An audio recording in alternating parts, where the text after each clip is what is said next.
આદરણીય દિલીપભાઈ બારૈયા અને જગદીશભાઈ બારૈયા, આ સ્કૂલના આચાર્ય શ્રી કેટી સર, મોરબીની નામાંકિત પ્રતિષ્ઠિત શાળાના આચાર્યશ્રીઓ, એના સંચાલકશ્રીઓ, આપ સર્વે શિક્ષક મિત્રો, વિદ્યાર્થીઓ અને વાલીઓ, સૌથી પહેલાં તો મારી આપ બધાને એક પ્રાર્થના છે, એક વિનંતી છે. અને પ્રાર્થના અને વિનંતી એ છે કે ન્યૂ વિઝન સ્કૂલે આપના સૌના માટે આ મોટિવેશનલ સેમિનારનું આયોજન કર્યું છે. અત્યારે ઓલમોસ્ટ લગભગ 8:45 જેવો સમય થયો. મને એ પણ ખબર છે કે તમે 1.5 કલાક કરતાં વધારે સમયથી પલાઠી વાળીને બેઠા છો. સાથે સાથે થોડી ઠંડી પણ છે. આસપાસના ગ્રામ્ય વિસ્તારમાંથી તમે અહીંયા આવ્યા હશો, બાઇક લઈને આવ્યા છો, એટલે ઠંડીમાં જવાનું થશે. મોડું થાય તો થોડી ચિંતા થાય, પણ આજે બધી જ બાબતોને ભૂલી જજો.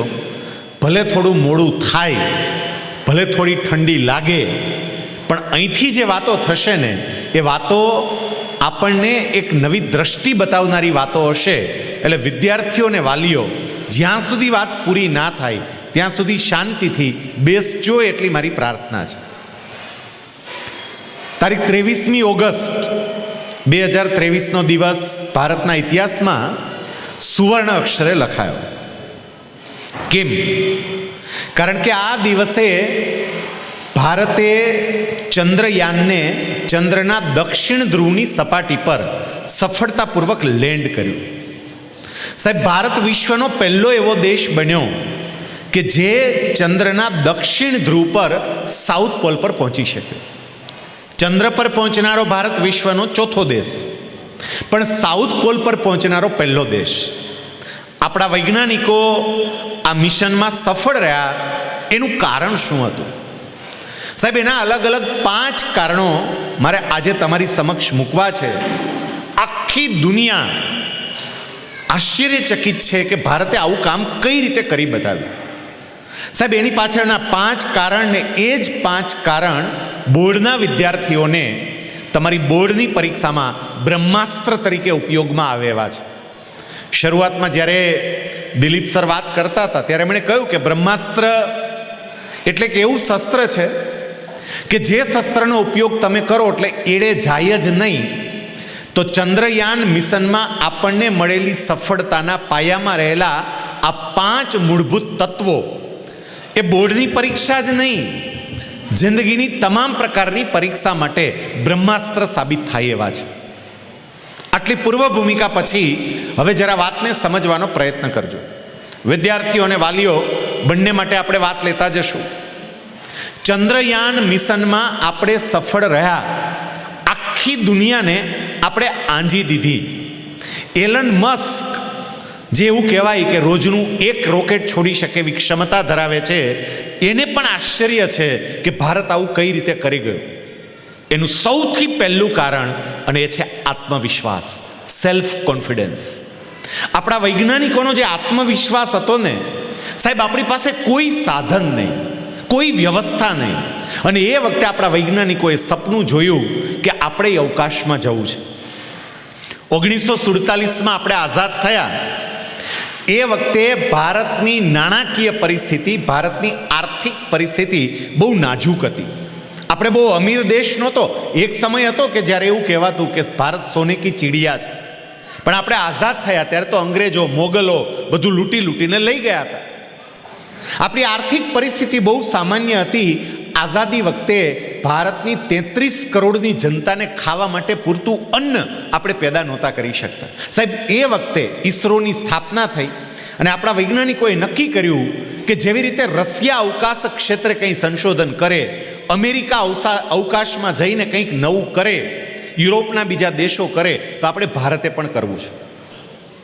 તમને જાણીને આશ્ચર્ય થશે, વિદ્યાર્થીઓએ તો નેટ ઉપર ફોટા પણ જોયા હશે. દુનિયા હસતી હતી કે ભારત અવકાશ ક્ષેત્રે કઈ રીતે જઈ શકે. શું કામ હસતી હતી? કારણ કે જ્યારે આપણે આ કામની શરૂઆત કરીને સાહેબ, આપણા વૈજ્ઞાનિકો સાયકલના કેરિયર પર રોકેટના સ્પેરપાર્ટ લઈને જતા હતા. તમને ફોટા જોવા મળશે. રોકેટના સ્પેરપાર્ટ સાયકલ પર લઈને જાય આપણા વૈજ્ઞાનિકો. કોઈ વિચારી શકે કે આ દેશ ચંદ્રના દક્ષિણ ધ્રુવ પર પહોંચી શકે, પણ આપણા વૈજ્ઞાનિકોનો આત્મવિશ્વાસ હતો કે ભલે અમારી પાસે સાધન ના હોય, ભલે અમારી પાસે વ્યવસ્થા ના હોય, આત્મવિશ્વાસ તો છે ને, મનોબળ તો છે ને, અને એક વખત મનોબળ હોય ને તો માણસ બધું જ કરી શકે. વિદ્યાર્થી મિત્રો, તમારી બોર્ડની પરીક્ષા અને જીવનની તમામ પરીક્ષામાં સફળ થવા માટેનો પહેલો પાસવર્ડ, અને એ છે આત્મવિશ્વાસ. તમારી જાત પર વિશ્વાસ રાખજો. બધું જ થઈ શકે. તમે જે ધારો ને એ બધું જ શક્ય છે. માત્ર ને માત્ર આપણું મનોબળ ક્યાંક નબળું પડે છે કે જેથી કરીને આપણને પરિણામ નથી મળતું. મારે એક તમને વાત કહેવી છે, ધ્યાનથી જરા એ વાતને સાંભળજો. તમારામાંથી કદાચ મોટા ભાગનાએ કલ્પવૃક્ષનું નામ સાંભળ્યું હશે. કલ્પવૃક્ષ. કલ્પવૃક્ષ એટલે તમારી ઈચ્છા પૂરી કરે એવું વૃક્ષ. એવું કહેવાય છે કે જ્યારે દેવો અને દાનવોએ સમુદ્ર મંથન કર્યું અને સમુદ્ર મંથન કરતી વખતે અંદરથી જુદા જુદા 14 પ્રકારના રત્નો નીકળ્યા. એમાં એક રત્ન એટલે આ કલ્પવૃક્ષ હતું કે જેને દેવતાઓ સ્વર્ગની અંદર લઈ ગયા હતા. આ કલ્પવૃક્ષ, એની નીચે તમે બેસો અને તમે જે સંકલ્પ કરો, જે ઈચ્છા કરો, એ ઈચ્છા પૂરી થાય. હવે જરા કલ્પના કરો તો કે એ જ કલ્પવૃક્ષ અહીંયા ટંકારામાં ન્યૂ વિઝન સ્કૂલના ગ્રાઉન્ડમાં લાવી અને રોપવામાં આવે તો, અહીંયા ગ્રાઉન્ડમાં રોપવામાં આવે કલ્પવૃક્ષ. હાલો ભાઈ, ઈચ્છાઓ મંડો કરવા. કેવી મજા આવી જાય એમ જરા કલ્પના કરો વિદ્યાર્થીઓ. જાત જાતની મનમાં જે ઈચ્છા હોય તે કલ્પવૃક્ષની નીચે જઈને બેસી જાય પલાઠીવાળી. 99.99 આવે ફાટ કરતી માર્ક સીધી. જે ઈચ્છા હોય કલ્પવૃક્ષની નીચે બેહે. કોક એમ કે એમ્સ દિલ્હી, ફાટ આવ્યું હાલ એમ્સ દિલ્હી. કોક વળી કલ્પવૃક્ષની નીચે જઈને બેસે, આ મનમાં સંકલ્પ કરે આઈઆઈટી ખડગપુર, ફાટ આઈઆઈટી ખડગપુર. જે તમે નક્કી કરો, જે મનમાં સંકલ્પ કરો. કોક તો એવો હોય કે આવા સંકલ્પ થોડાક કરાય. કલ્પવૃક્ષ અહીંયા હોય તો કલ્પવૃક્ષની નીચે જઈને બે ભારતનો વડાપ્રધાન, ફાટ કરતા વડાપ્રધાન બનો. આમ જરા વિચાર કરો તો, ખાલી કલ્પના. આવું કલ્પવૃક્ષ આપણી પાસે હોય તો સાહેબ સમજો. વિદ્યાર્થી મિત્રો સમજો, ને વાલીઓ સમજો. આપણા બધાની પાસે એક કલ્પવૃક્ષ છે જ આપણા બધા પાસે છે. અને એ કલ્પવૃક્ષ એટલે આપણું મન. આપણું મન આ કલ્પવૃક્ષ જ છે. એની પાસે જે માગો એ આપશે. સાહેબ, કલ્પવૃક્ષ ઈચ્છા પૂરી કરે. તમારી ઈચ્છા સારી હોય કે ખરાબ હોય એ કલ્પવૃક્ષ ના જુએ. ખરાબ ઈચ્છા હોય તો ખરાબ ઈચ્છા પૂરી કરે, સારી ઈચ્છા હોય તો સારી ઈચ્છા પૂરી કરે. તમે શું વિચારો છો, તમે શું ઈચ્છો છો, કલ્પવૃક્ષે પૂરું કરે. એ મન આપણી ઈચ્છાઓ પૂરી કરે. આપણે મન પાસેથી હજી કામ નથી લીધું. આ હું નથી બોલતો. શ્રીમદ ભગવદ્ ગીતા, ભગવાન કૃષ્ણ એવું કહે છે, મન જ માણસનો મિત્ર છે અને મન જ માણસનો શત્રુ છે. આપણું મિત્ર પણ મન, આપણું શત્રુ પણ મન. આની પાસેથી કામ લો. આપણા વૈજ્ઞાનિકોને આત્મવિશ્વાસ હતો કે અમે આ કરશું અને કરી બતાવ્યું. સાહેબ, જેને પોતાની જાત પર વિશ્વાસ હોય ને એ વ્યક્તિએ જે કામ કર્યા છે, કોઈએ કલ્પના ન કરી હોય એ પ્રકારના કામ કરીને એ પ્રકારના પરિણામો એમણે આપ્યા છે. હું તમને એક ઉદાહરણ આપું. જામજોધપુરની અંદર એક ગામ છે, જામજોધપુર તાલુકાનું વાલાસણ, અને ત્યાં એક પરિવાર ખેતી કરે. એનો દીકરો તમારા જેવો, પરિવારની સ્થિતિ સામાન્ય.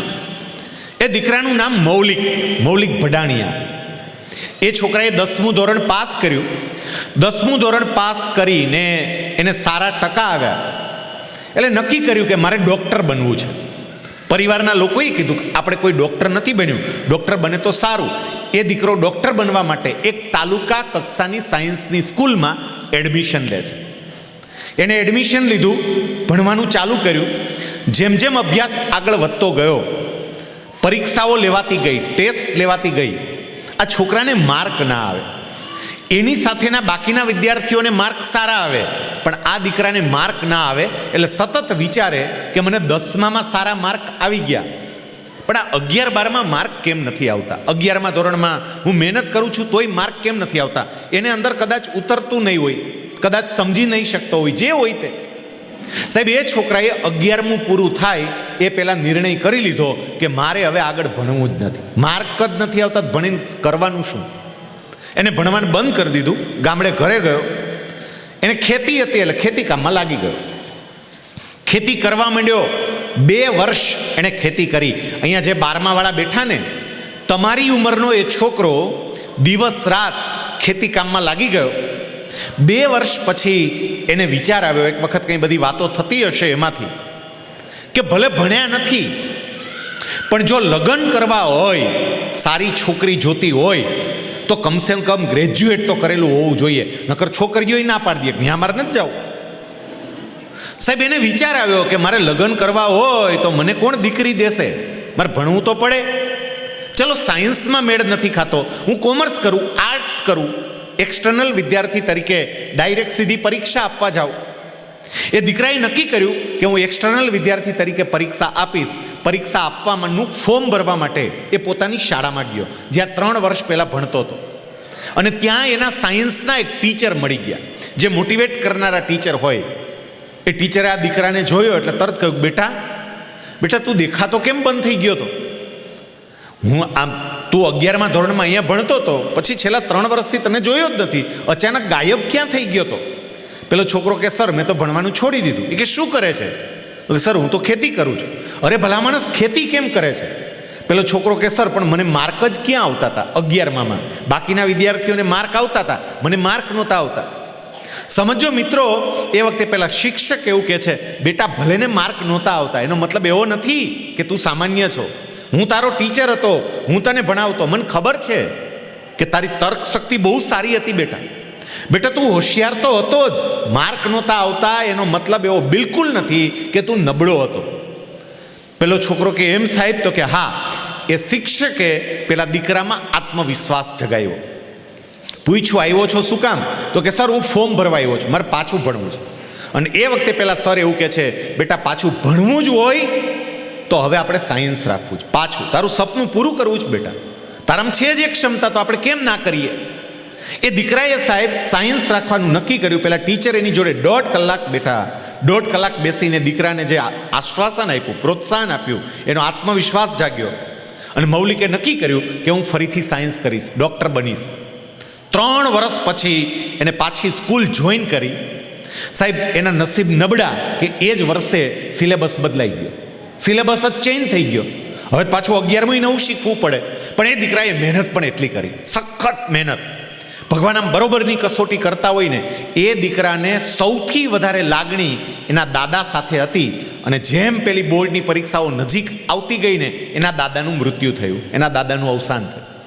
છોકરો થોડો સમય ઢીલો પડ્યો, પણ ફરી પાછો એનો આત્મવિશ્વાસ કે નહીં મારે ડૉક્ટર બનવું છે. સાહેબ એમણે પરીક્ષા આપી અને બોર્ડની પરીક્ષામાં મૌલિક ભડાણિયા, જેને 3 વર્ષ ભણવાનું છોડી દીધેલું અને ફરી પાછું ચાલુ કર્યું, એ છોકરો બોર્ડ પરીક્ષામાં 96.33% માર્ક્સ લાવ્યો. 96.33. સાયન્સમાં બી ગ્રુપમાં અભ્યાસ કરનાર દરેક દીકરા કે દીકરીનું સપનું હોય કે મારે બીજે મેડિકલ કોલેજમાં એડમિશન લેવું છે, મારે એમ્સમાં એડમિશન લેવું છે. સાહેબ આ છોકરાને આપણા ગુજરાતની સર્વશ્રેષ્ઠ એવી બીજે મેડિકલ કોલેજની અંદર એડમિશન મળ્યું. ત્યાંથી એને પોતાનું MBBS કર્યું. MBBS પૂરું કર્યા પછી એ છોકરાએ વિચાર્યું કે મારે હવે પીજી થવું છે, મારે સામાન્ય ડૉક્ટર નથી બની જવું. એમણે ફરી એની પરીક્ષાની તૈયારી કરી, પરીક્ષા આપી, પાસ કરી. અમદાવાદમાં જ વાડીલાલ સારાભાઈ હોસ્પિટલમાંથી એ દીકરાએ પોસ્ટ ગ્રેજ્યુએશન પૂરું કર્યું. પોસ્ટ ગ્રેજ્યુએશન પૂરું કર્યા પછી હવે એવું વિચારે છે કે મારે સુપર સ્પેશિયાલિસ્ટ ડૉક્ટર થવું છે. ખાલી ડૉક્ટર નહીં, પોસ્ટ ગ્રેજ્યુએટ ડૉક્ટર નહીં, સુપર સ્પેશિયાલિસ્ટ ડૉક્ટર. એના માટે તમારે નીટ SS આપવી પડે. નીટની અલગ અલગ પરીક્ષા હોય. MBBS માટે નીટ, પીજી માટે NEET PG, super specialist doctor માટે નીટ SS. એને નીટ SSની તૈયારી કરી. સાહેબ દિલ્હી એમ્સની અંદર ગેસ્ટ્રોલોજીમાં સુપર સર્જન ડૉક્ટર તરીકે 4 રાજ્યો વચ્ચે ખાલી એક જ સીટ હતી. 4 રાજ્યો વચ્ચે, ગુજરાત, મધ્યપ્રદેશ, મહારાષ્ટ્ર અને રાજસ્થાન, 4 રાજ્યો વચ્ચે એક સીટ આ છોકરાએ પરીક્ષા આપી. અને એ એક સીટ 4 રાજ્યો વચ્ચેની જે હતી ને, આ મૌલિક ભડાણિયાને મળી અને એ ત્યાં દિલ્હી એમ્સમાં ગયો. સાહેબ એમને અભ્યાસ કર્યો, એનો અભ્યાસ પૂરો થયો, અને હવે મારે છેલ્લે કહેવું છે, સાંભળજો, કે જે દીકરાએ 11માં થોડાક માર્ક ઓછા આવવાને કારણે ભણવાનું જ બંધ કરી દીધું, અને એક શિક્ષકના પ્રોત્સાહનને કારણે જે દીકરાનો આત્મવિશ્વાસ જાગ્યો અને ફરીથી ભણવાનું શરૂ કર્યું, એ જ દીકરો દિલ્હી એમ્સમાંથી ગેસ્ટ્રોલોજીમાં સુપર સર્જનમાં આખા ભારત દેશમાંથી જેટલા વિદ્યાર્થીઓ ત્યાં અભ્યાસ કરતા હતા ને, એ તમામ વિદ્યાર્થીઓમાં નંબર 1 પર આવ્યો અને ગોલ્ડ મેડલ વિજેતા થયો. અને એ જ દીકરો અત્યારે રાજકોટની અંદર એની હોસ્પિટલ ચલાવે છે. અને સાહેબ ખાલી રાજકોટ જિલ્લો નહીં, આપણા સૌરાષ્ટ્રના 12 જિલ્લાનો એ પહેલો ગેસ્ટ્રોલોજીનો સુપર સ્પેશિયાલિસ્ટ ડૉક્ટર બન્યો છે, આખા સૌરાષ્ટ્રનો પહેલો. વિચાર કરો, મારે તમને જે કહેવું તે, એક વખત આત્મવિશ્વાસ જાગે ને વ્યક્તિ બધું જ કરી શકે. અને અહીંયા બેઠેલી તમામે તમામ વ્યક્તિ, બધી બહેનો, બધા મિત્રો સાંભળજો કે તમારામાં પણ એ જ ક્ષમતા છે અને છે જ. તમને યાદ રહેતું હોય તોય ભલે, ના રહેતું હોય તોય ભલે, તમને માર્ક આવતા હોય તોય ભલે, ના આવતા હોય તોય ભલે, તમે તોફાન કરતા હોય તોય ભલે અને ના કરતા હોય તોય ભલે, ક્ષમતા તો છે જ સાહેબ, છે જ. આપણને વિશ્વાસ નથી આપણી જાત પર. અહીંયા શરૂઆતમાં કહ્યું કે હનુમાનજી મહારાજને જામવને જ્યારે યાદ કરાવ્યું કે આ સમુદ્ર તમે ઓળંગી શકો, શું બેઠા છો એમને, તમે પ્રયત્ન કરો. અને હનુમાનજીને પોતાની ક્ષમતાનું જ્ઞાન થયું અને હનુમાનજીએ નક્કી કર્યું કે હું આ સમુદ્ર ઓળંગીશ. હનુમાનજી ઓળંગી ગયા. એ જ રીતે તમારા બધામાં એવી ક્ષમતાઓ છે. અહીંયા બેઠેલા પેરેન્ટ્સને મારે કહેવું છે, પહેલા મુદ્દાને આધારે તમે પણ તમારા દીકરા અને દીકરી ઉપર વિશ્વાસ રાખજો કે બધું કરી શકશે. ઘણી વખત એવું બને કે માતા પિતા તરીકે આપણને જ આપણા દીકરા અને દીકરી ઉપર વિશ્વાસ ના હોય. અમુક બાબતો તમારી પાસે લઈને આવે, અમુક નવા કોર્સની વાત લઈને આવે અને તમને કહે કે પપ્પા મારે આ કરવું છે, મમ્મી મારે આ કરવું છે, મારે આમાં ભણવા માટે જવું છે. અને આપણને એવું થાય કે ના રે ના, આવે આપણા દીકરા દીકરી થોડાક આવું કરી શકે, આપણે ગામડામાં રહેનારા, આપણા દીકરા દીકરી શું કરે. માતા પિતા તરીકે સમજજો, ગામડાનો દીકરો અને દીકરી જે કરી શકે ને, કોઈની તાકાત નથી બીજો કરી શકે. શું કામ એ સમજો. કારણ કે આ લોકો જે ઘડાયા હોય ને સાહેબ, શેરવાળા ઘડાય નહીં, એ ઓલું પોપટિયા જ્ઞાન જેવું હોય. જવાહરલાલ નહેરુ અને સરદાર પટેલ, એ બંને વચ્ચે બહુ મોટો ફેર પડે. જવાહરલાલ ભલે ગમે એટલું ભણેલા હોય, પણ સરદાર પટેલ ઘડાયેલું વ્યક્તિત્વ હતું, કારણ કે ગ્રામ્ય વિસ્તારમાંથી આવેલું. એમ માતા પિતા તરીકે આ લોકો ઉપર વિશ્વાસ રાખજો કે આ બધું કરશે. હવે બીજું કારણ સફળતા, પહેલું આત્મવિશ્વાસ. અને આપણને સમજાઈ પણ ગયું, પણ ખાલી એનાથી હાલે નહીં. આમાં ઘણા વિદ્યાર્થીઓ એમ કે ઓકે સર, ઓકે આત્મવિશ્વાસ આવી ગયો સાહેબ, આવી ગયો, હાલ કાર્યક્રમ કરી દો પૂરો, આત્મવિશ્વાસ આવી ગયો સાહેબ. મનની તમે વાત કીધી બરોબર, હવે પોઝિટિવ જ વિચારશું ને, આત્મવિશ્વાસ આવી ગયો સાહેબ. આપણે આમ ટનાટન સાહેબ, આમ જોવો ને હવે તો બધું ભૂકા કાઢી નાખવા સાહેબ. અને આત્મવિશ્વાસ એટલો આવી ગયો ને સાહેબ, આ ઓવરફ્લો થવા માંડ્યો, આમ બહાર નીકળે થોડો, હમણાં સ્કૂલની બહાર વયો જાય. પણ માત્ર આત્મવિશ્વાસથી ના ચાલે. આત્મવિશ્વાસ પછીનું બીજું તત્વ છે, અને એ છે તમારું સ્પષ્ટ ધ્યેય. તમારું સ્પષ્ટ ધ્યેય, ગોલ, ક્લિયર ગોલ. વિદ્યાર્થી મિત્રો સમજો, ચંદ્રયાન મિશનમાં આપણે સફળ ગયા કારણ કે આપણા વૈજ્ઞાનિકો અને આપણા માર્ગદર્શકો એનો ગોલ ક્લિયર હતો, ક્યાં જવું છે તે. ઘણાને આ ઘટનાની ખબર નહીં હોય. 2008 પહેલા ઈસરોના સાયન્ટિસ્ટો ચંદ્રયાનના મિશનનો પ્રોજેક્ટ લઈ અને ડૉક્ટર એપીજે અબ્દુલ કલામ, અટલ બિહારી વાજપેયીજીને મળવા માટે ગયા. અને એમને મળીને બધી વાત કરી. અને એ વખતે ડૉક્ટર કલામ એવું પૂછે છે કે આપણે શું કરવું છે. એ વખતે આપણા સાયન્ટિસ્ટ એવું કહે છે કે અત્યાર સુધી વિશ્વનો કોઈ દેશ ચંદ્રના દક્ષિણ ધ્રુવ પર નથી ગયો, આપણે દક્ષિણ ધ્રુવ પર જવું છે. આપણું યાન ચંદ્રના દક્ષિણ ધ્રુવ પર જશે, ચંદ્રની જે સપાટી હોય એ સપાટીની એકદમ નજીક આવશે અને અલગ અલગ જગ્યાએથી ફોટા કેપ્ચર કરશે, ફોટા પાડશે અને એ ફોટા આપણને મોકલશે. આપણે આ કરવું છે. ડૉક્ટર કલામે તરત કહ્યું ના, આમાં સુધારો કરીએ. આપણે ચંદ્રના દક્ષિણ ધ્રુવ પર જશું, ફોટાઈ કેપ્ચર કરશું, પણ ઉપર આપણું યાન હોય અને નીચેથી સરફેસના ફોટા કેપ્ચર કરે એવું નહીં. આપણે ચંદ્રની સરફેસ પર ઉતરશું. આ આપણો ગોલ. આપણે ઉતરશું ચંદ્રની સરફેસ પર.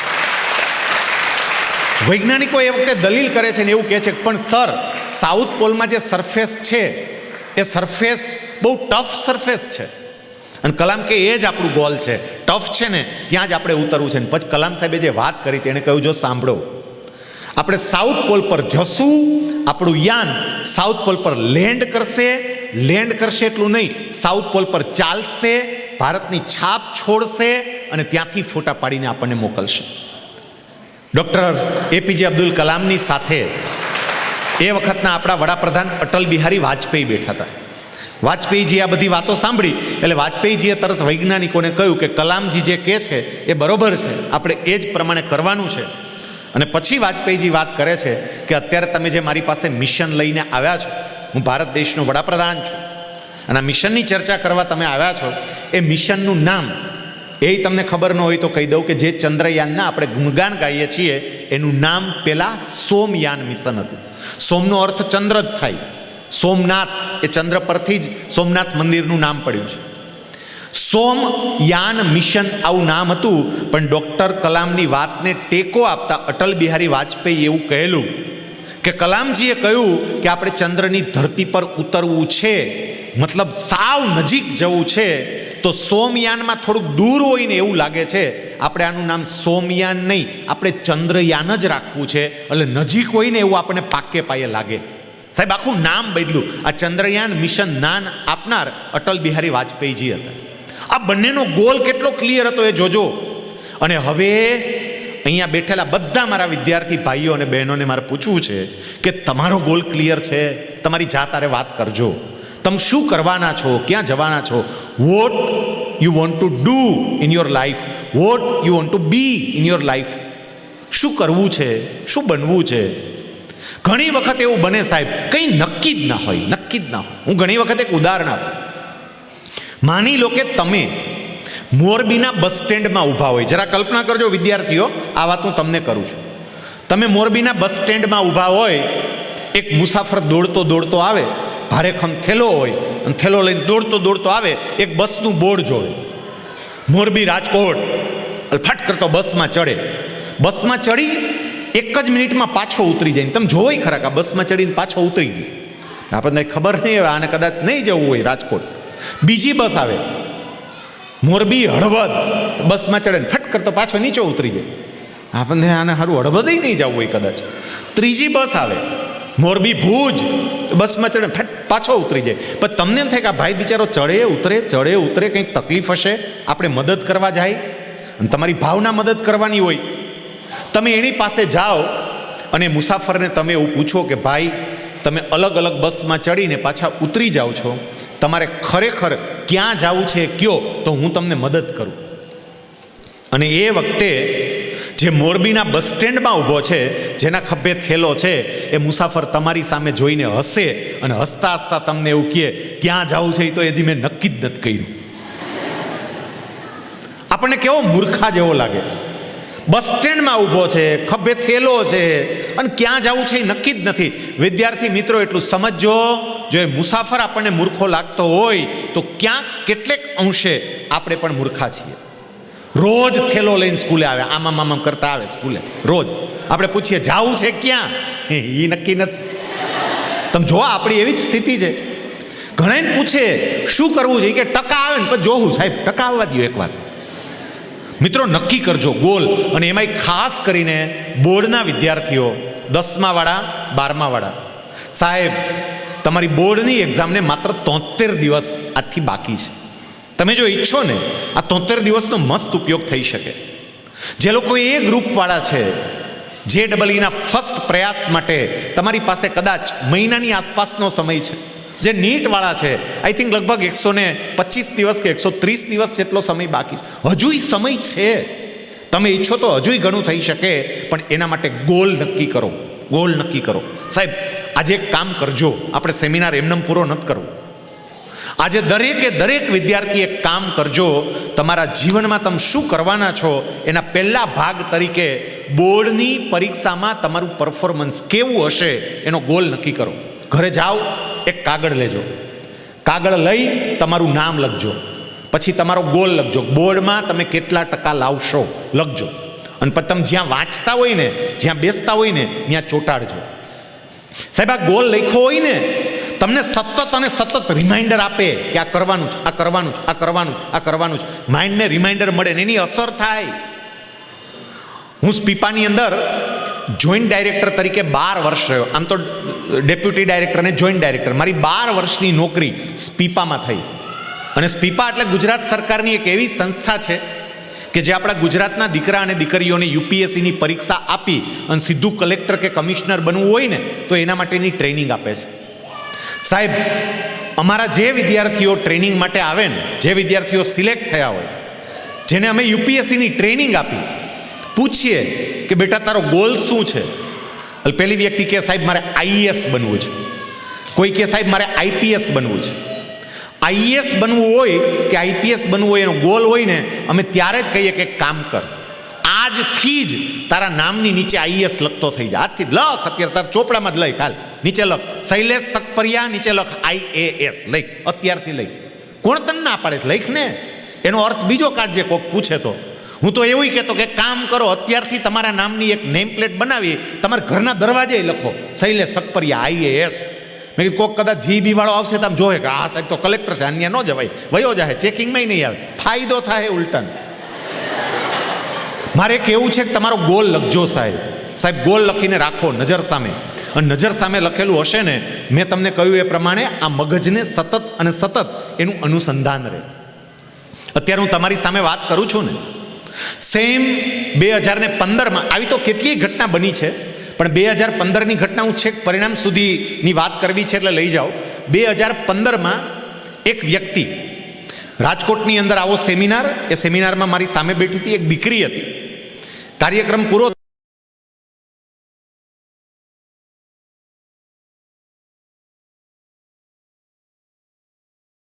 થયો, બોર્ડની પરીક્ષાને 100 દિવસ બાકી હતા. અત્યારે 73 દિવસ બાકી છે. આ હું તમને વાત કરું છું ત્યારે 100 દિવસ બાકી હતા. એ દીકરી મળવા માટે આવી અને મને એવું કહે છે કે સાહેબ મારે ગોલ નક્કી કરવો છે. તમે જે વાત કરી ને કે ગોલ નક્કી કરવો જોઈએ, તો સાહેબ મારે ગોલ નક્કી કરવો છે. મેં કીધું શું બેટા ગોલ નક્કી કરવો છે?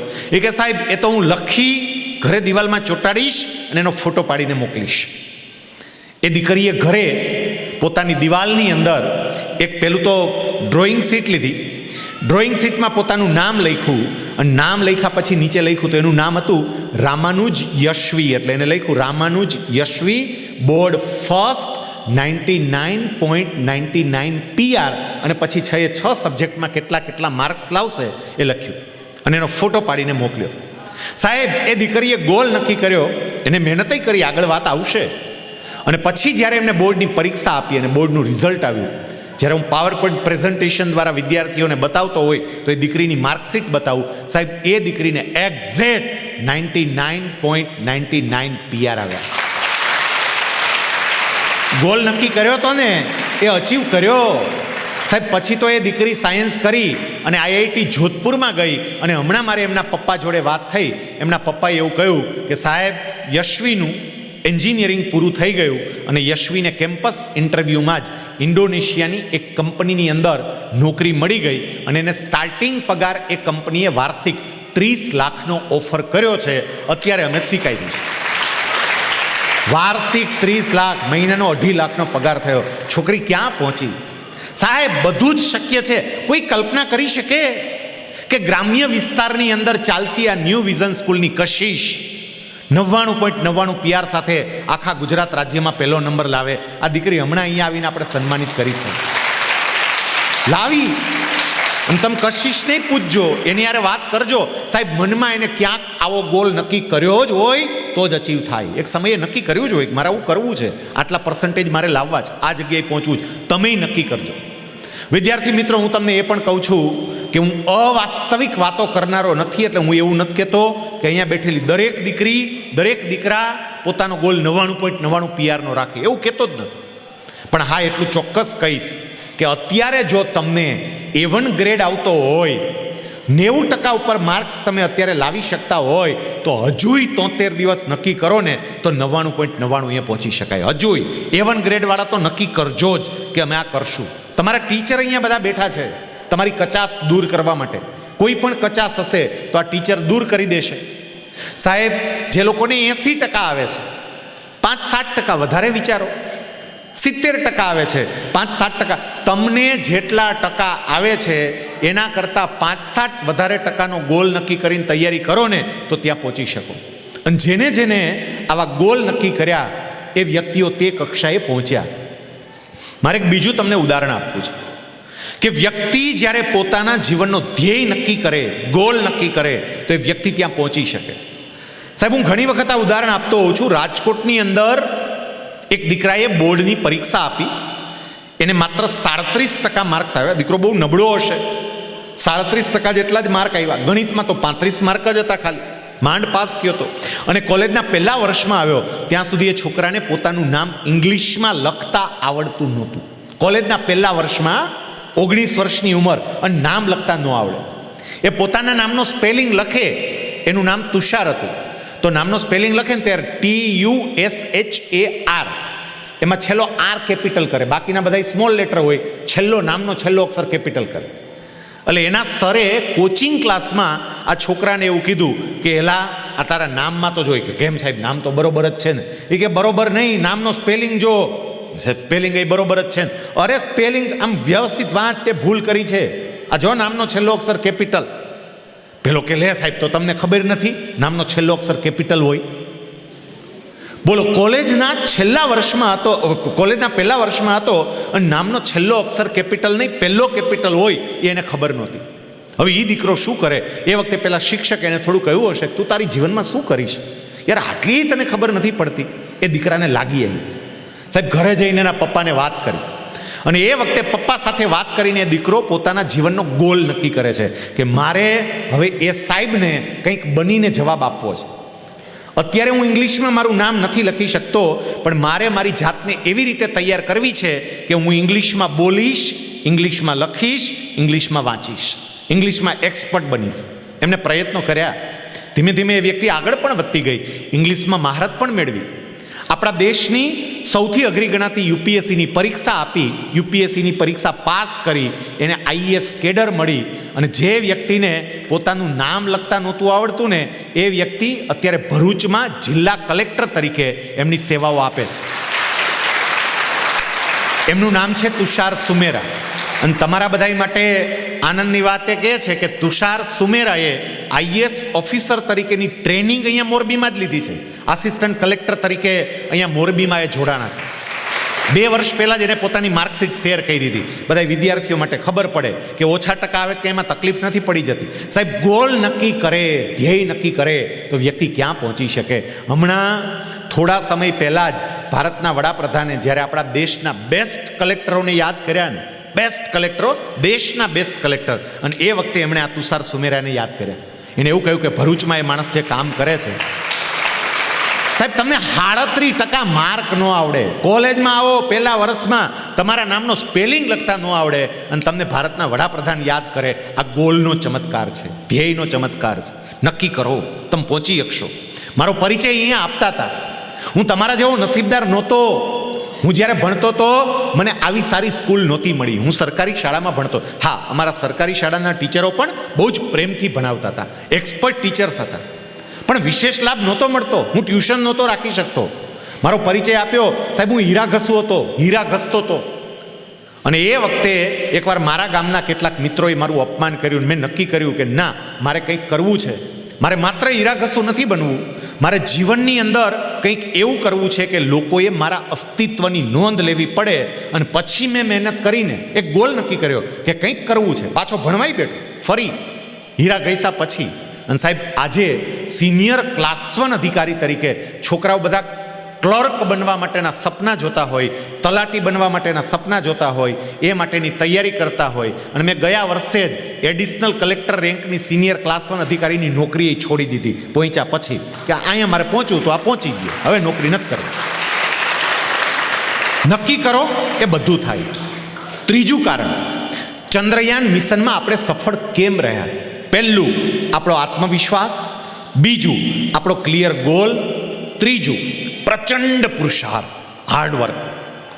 આપણા વૈજ્ઞાનિકોએ જે મહેનત કરી છે સાહેબ, ચંદ્રયાન મિશનની સફળતાની ઉજવણી તો આપણને દેખાણી, પણ એ ચંદ્રયાન મિશનની યાત્રામાં આપણા વૈજ્ઞાનિકોએ પોતાની જાત હોમી દીધી હતી ને, એ આપણને દેખાણું જ નથી.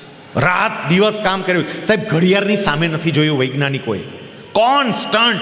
કેટલાક વૈજ્ઞાનિકો, કેટલાક સાયન્ટિસ્ટો તો એવા હતા કે જે મહિનો પોતાની ઘરે જ મૂકી ગયા, મહિનો ત્યાં પડ્યા રહેતા હતા. એટલું કામ. અમુક બીમાર પડ્યા, આ સમજવા જેવું છે. બીમાર પડ્યા, હોસ્પિટલમાં દાખલ કર્યા, એને પાઇન્ટ ચડતો હોય, બાટલો ચાલુ હોય, અશક્તિ હોય શરીરમાં, અને આવી અવસ્થામાં આપણા વૈજ્ઞાનિકોએ કહ્યું કે અત્યારે આ હોસ્પિટલની પથારીમાં સૂવું અમને પરવડે એમ નથી, કારણ કે સમય મર્યાદામાં મિશન પૂરું કરવું છે.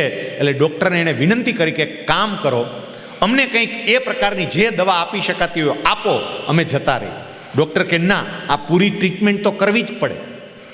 આ વૈજ્ઞાનિકોએ ઈસરોમાં વિનંતી કરી કે કામ કરો, અમારું જે કામ કરવાનું સ્થળ છે ને, અમને મંજૂરી આપો કે ત્યાં ને ત્યાં એક બેડ નાખી દો, અમને ત્યાં બાટલા ચડાવે, કામ કરવાની જગ્યાએ જ બાટલા ચડતા હોય ને અમે હારે તૈયારી કરતા જશું. સાહેબ, ખાલી વાત કરી એટલી નહીં, આપણા વૈજ્ઞાનિકોને બાટલા ચડતા હતા અને એ પોતાના જુનિયર સાયન્ટિસ્ટોને સલાહ આપતા હતા. બાટલા ચડતા હોય, કેટલી પીડા થતી હોય, કેટલી અશક્તિ હોય, અને પોતાના જુનિયર સાયન્ટિસ્ટને સૂચના આપતા કે કામ કરતો ભાઈ, પેલું આમ કર, આ વેલોસિટીને આટલી સેટ કર, થોડુંક એક વખત રિઝલ્ટ નીચે લાવ, આમ કર તેમ કર. આવી પરિસ્થિતિમાં પણ એણે કામ કર્યું છે. વિદ્યાર્થી મિત્રો, મારે તમને કહેવું છે, સફળતાનો આ સિદ્ધાંત બરોબર સમજી રાખજો કે પુરુષાર્થ કે પ્રચંડ મહેનત એના વગર શક્ય જ નથી કે તમે સફળ થાવ. સફળતાનો કોઈ શોર્ટકટ છે જ નહીં, આ સમજી રાખજો. કેટલાક એવાય હોય કે જે સફળ થવા માટેના ટૂંકા રસ્તા ગોતતા હોય, અને યાદ રાખજો કે કદાચ ટૂંકા રસ્તે સફળતા મળી ગઈ ને તો એ ટકશે નહીં, ટકવાની નથી. મહેનત તો કરવી જ પડે, પ્રચંડ પુરુષાર્થ કરવો પડે. મેં કરી છે. હું એમને કંઈ સિનિયર ક્લાસ 1 અધિકારી નથી થયો. સવારના 3 વાગે જાગી અને વાંચવા માટે બેસતો. સવારે 3 વાગે જાગું, હાથમાં ચોપડી લઉં, બાજુમાં મમ્મી સૂતી હોય, એક બાજુ પપ્પા સૂતા હોય, નાનો ભાઈ સૂતો હોય. 3 વાગે સાહેબ, એમાંય શિયાળાની ઠંડી હોય, તરત જ મને એવું થતું બધા કેટલા આરામથી સૂતા છે, અને સારું મારે એકને જ વાંચવાનું. આ બધા કેવા જલસા કરે છે, નસકોરા ઢળે છે, અને મારે વાંચવાનું. પછી હું મારી જાત તારે વાત કરતો કે ક્લાસ 1 અધિકારી તારે બનવું છે, એ કોઈને ક્લાસ 1 અધિકારી નથી બનવું, માટે ચોપડી હાથમાં તું પકડ, એ તો હુતા રહેશે. મારે એ કહેવું છે કે મહેનત કરવી પડશે સાહેબ. મહેનત વગર તમને પરિણામ નહીં મળે, પણ એક વખત વ્યક્તિ મહેનત કરે ને, એક વખત એનું પરિણામ અદ્ભુત આવતું હોય. બધી બાબતો છોડી દેવી પડે. હું એક ઉદાહરણ તમને આપું કે પ્રચંડ પુરુષાર્થ મહેનતનું પરિણામ શું આવે. સાહેબ, મારું ગામ ગોંડલની બાજુમાં મોવિયા, અને મારા ગામનો એક દીકરો, એનું નામ અમિત ભાલોડી. એ તમારા મોરબીનો જમાઈ છે, ભીમાણી પરિવાર. અમિત ભાલોડી સાહેબ, એ દીકરો સાંભળજો, એની પરિસ્થિતિ એટલી સામાન્ય હતી. એના પિતાને ગામમાં ઠંડા પીણાની દુકાન હતી, એક સામાન્ય દુકાન. ત્યાં ઠંડા પીણાને બીજી એવી વસ્તુઓ વેચે. સાહેબ, એક સામાન્ય મકાનમાં એ દીકરો રહે. એ મારી પાસે ભણવા માટે આવતો. હું શરૂઆતમાં કોચિંગ કરતો, સરકારમાં જોડાણો એ પહેલાં, તો મારી પાસે ગામડામાં મોવિયામાં ત્યાં ટ્યુશન માટે આવતો. દીકરો એટલો હોશિયાર, તૈયાર. એમને 12મા ધોરણની બોર્ડની પરીક્ષા આપી. હું તમને વાત કરું છું આજથી 20 વર્ષ પહેલાંની. એમને 65% માર્ક્સ આવ્યા. 65% માર્ક્સ તમને ઓછા લાગે. એ દીકરો મને મળવા માટે આવ્યો કે સાહેબ મારે હવે શું કરવું જોઈએ. મેં દીકરાને કહ્યું કે બેટા તું એક કામ કર, મારી પાસે ટ્યુશનમાં આવતો, તારી ક્ષમતાની મને ખબર છે, તું કંપની સેક્રેટરીનો કોર્સ કર. એ દીકરાએ કંપની સેક્રેટરીનો કોર્સ કર્યો, પણ એણે જે મહેનત કરી છે ને એ મહેનત મેં જોઈ છે. અહીંયા સમજો, જેટલા બેઠા એટલા. સાહેબ, રાત દિવસ એણે મહેનત કરી છે, કારણ કે ગામડાનો દીકરો હતો એટલે એનું અંગ્રેજી કાચું હતું, અને આમાં બધું ઇંગ્લિશમાં આવે. એને ગોલ નક્કી કર્યો હતો કે સાહેબ કંપની સેક્રેટરીની જેટલી પરીક્ષાઓ આવે એ તમામ પરીક્ષાઓ મારે પહેલાં જ પ્રયત્નમાં પાસ કરી દેવી છે, અને એટલે એને સખત મહેનત કરી. મને બરોબર એ દિવસ યાદ છે કે હોળીનો દિવસ હતો. સાહેબ, ગામડામાં હોળીનું કેટલું મહત્ત્વ હોય, ગામડામાં રહેનારા આપણને બધાને ખબર છે.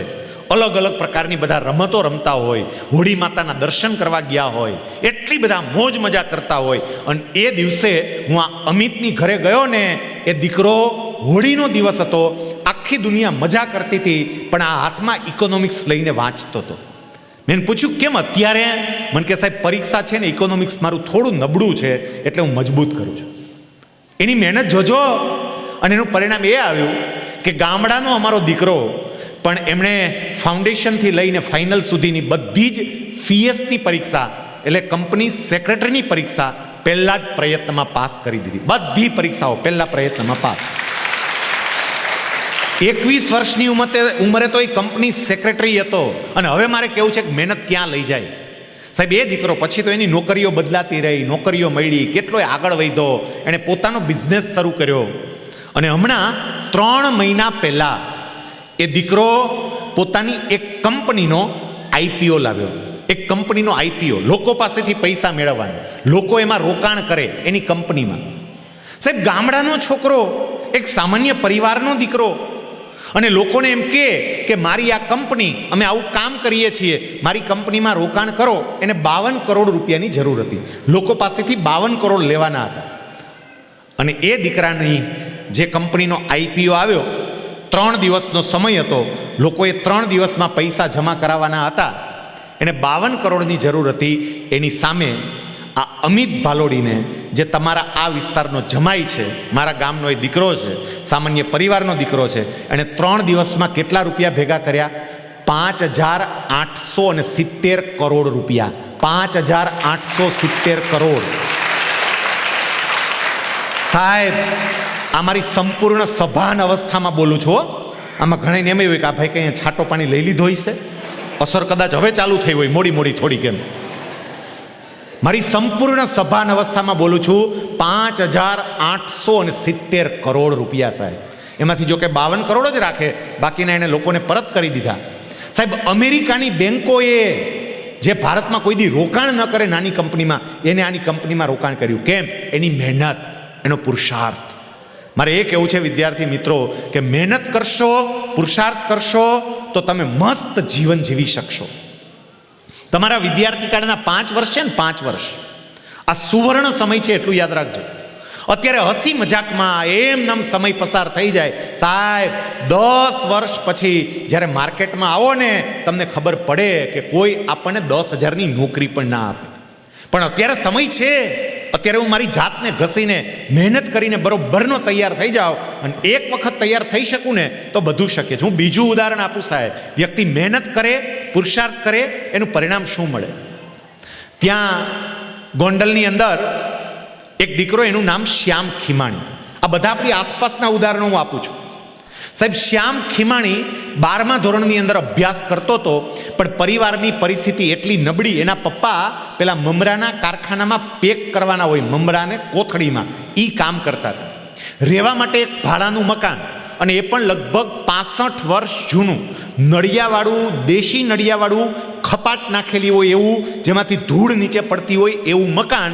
અને એ મકાનમાં સાહેબ એનું રસોડું કયો તો એ, એનો બેડરૂમ કયો તો એ, એનું કિચન કયો તો એ, જે કયો એ બધું તમારું કિચન કયો, બેડરૂમ કયો, ડ્રોઈંગ રૂમ કયો, બધું એક જ હતું ખાલી. સાહેબ આ દીકરો રોજ સવારે 6:30ની આસપાસ જાગે, તૈયાર થઈ 7 વાગે કોચિંગ માટે જતો રહે. 7 થી 10 3 કલાક એ જે ભણતો હતો એના કોચિંગ કરે. એ 12th કોમર્સમાં હતો, ભણતો તો એના કોચિંગ કરે. કોચિંગ પૂરા કરી અને 10 વાગે એ નોકરી કરવા જતો રહે. અને નોકરી ક્યાં કરતો? ગોંડલના બસ સ્ટેન્ડની એક્ઝેક્ટ બહાર. તમે ગોંડલના બસ સ્ટેન્ડની બહાર નીકળો, ત્યાં એક બૂટ ચપ્પલની દુકાન છે. એ બૂટ ચપ્પલની દુકાનની અંદર આ દીકરો નોકરી કરે. સવારે 10 વાગે નોકરીએ લાગી ગયો હોય, રાતના 9 વાગ્યા સુધી કામ કરવાનું. સવારના 10 થી રાતના 9, ઓલમોસ્ટ 11 કલાક. 9 વાગે એ થાયકો પાયકો ઘરે આવે.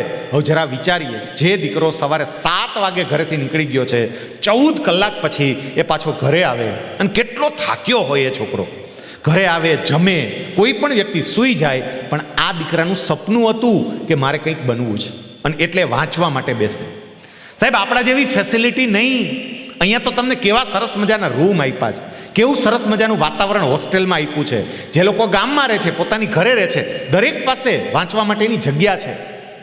આ છોકરાને વાંચવું હોય તો વાંચે ક્યાં? કારણ કે એના ઘરમાં તો એક જ રૂમ હતો. જો રૂમમાં લાઇટ ચાલુ કરીને વાંચવા બેસે મમ્મી પપ્પા ઊંઘે કેવી રીતે? કારણ કે લાઇટ ચાલુ હોય તો એને ઊંઘ ના આવે. સાહેબ, આ દીકરાએ ઘરની બારીમાંથી વાયર બહાર દોડાવી અને રોડ ઉપર એક લેમ્પ લટકાવ્યો અને રોડ ઉપર નીચે પથ્થરનો એક ઓટલો હતો. જમી લઈએ પછી મમ્મી પપ્પા અંદર સૂતા હોય અને આ દીકરો બહાર આવે અને પથ્થરના ઓટલા પર શેરીમાં બેસીને વાંચે. આપણે ખાલી વાતો કહેતા કે લોકો આમ અજવાળામાં લાઇટમાં પહેલાં વાંચે, બહાર સ્ટ્રીટ લાઇટમાં વાંચે, એમ નહીં, આ તો ઘટના સાહેબ, વાંચે. ત્યાં રોડ ઉપરથી કેટલા વાહન પસાર થતા હશે, પણ આ દીકરાનું એક જ સપનું કે મારે માત્ર બૂટ ચપ્પલવાળાને ત્યાં નોકરી નથી કરવી, મારે મારા પપ્પા જે પ્રમાણે મજૂરી કરે છે એવી મજૂરી નથી કરવી, મારે કંઈક આગળ વધવું છે.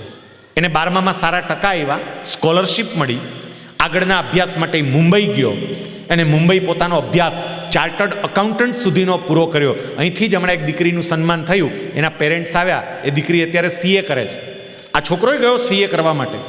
સાહેબ, પોતાના CAના અભ્યાસ દરમિયાન એ દીકરાએ એટલી મહેનત કરી છે. એ વખતે પણ બીજા કેટલાય અભ્યાસ કરતા હશે, પણ આ અલગ પ્રકારનો હતો.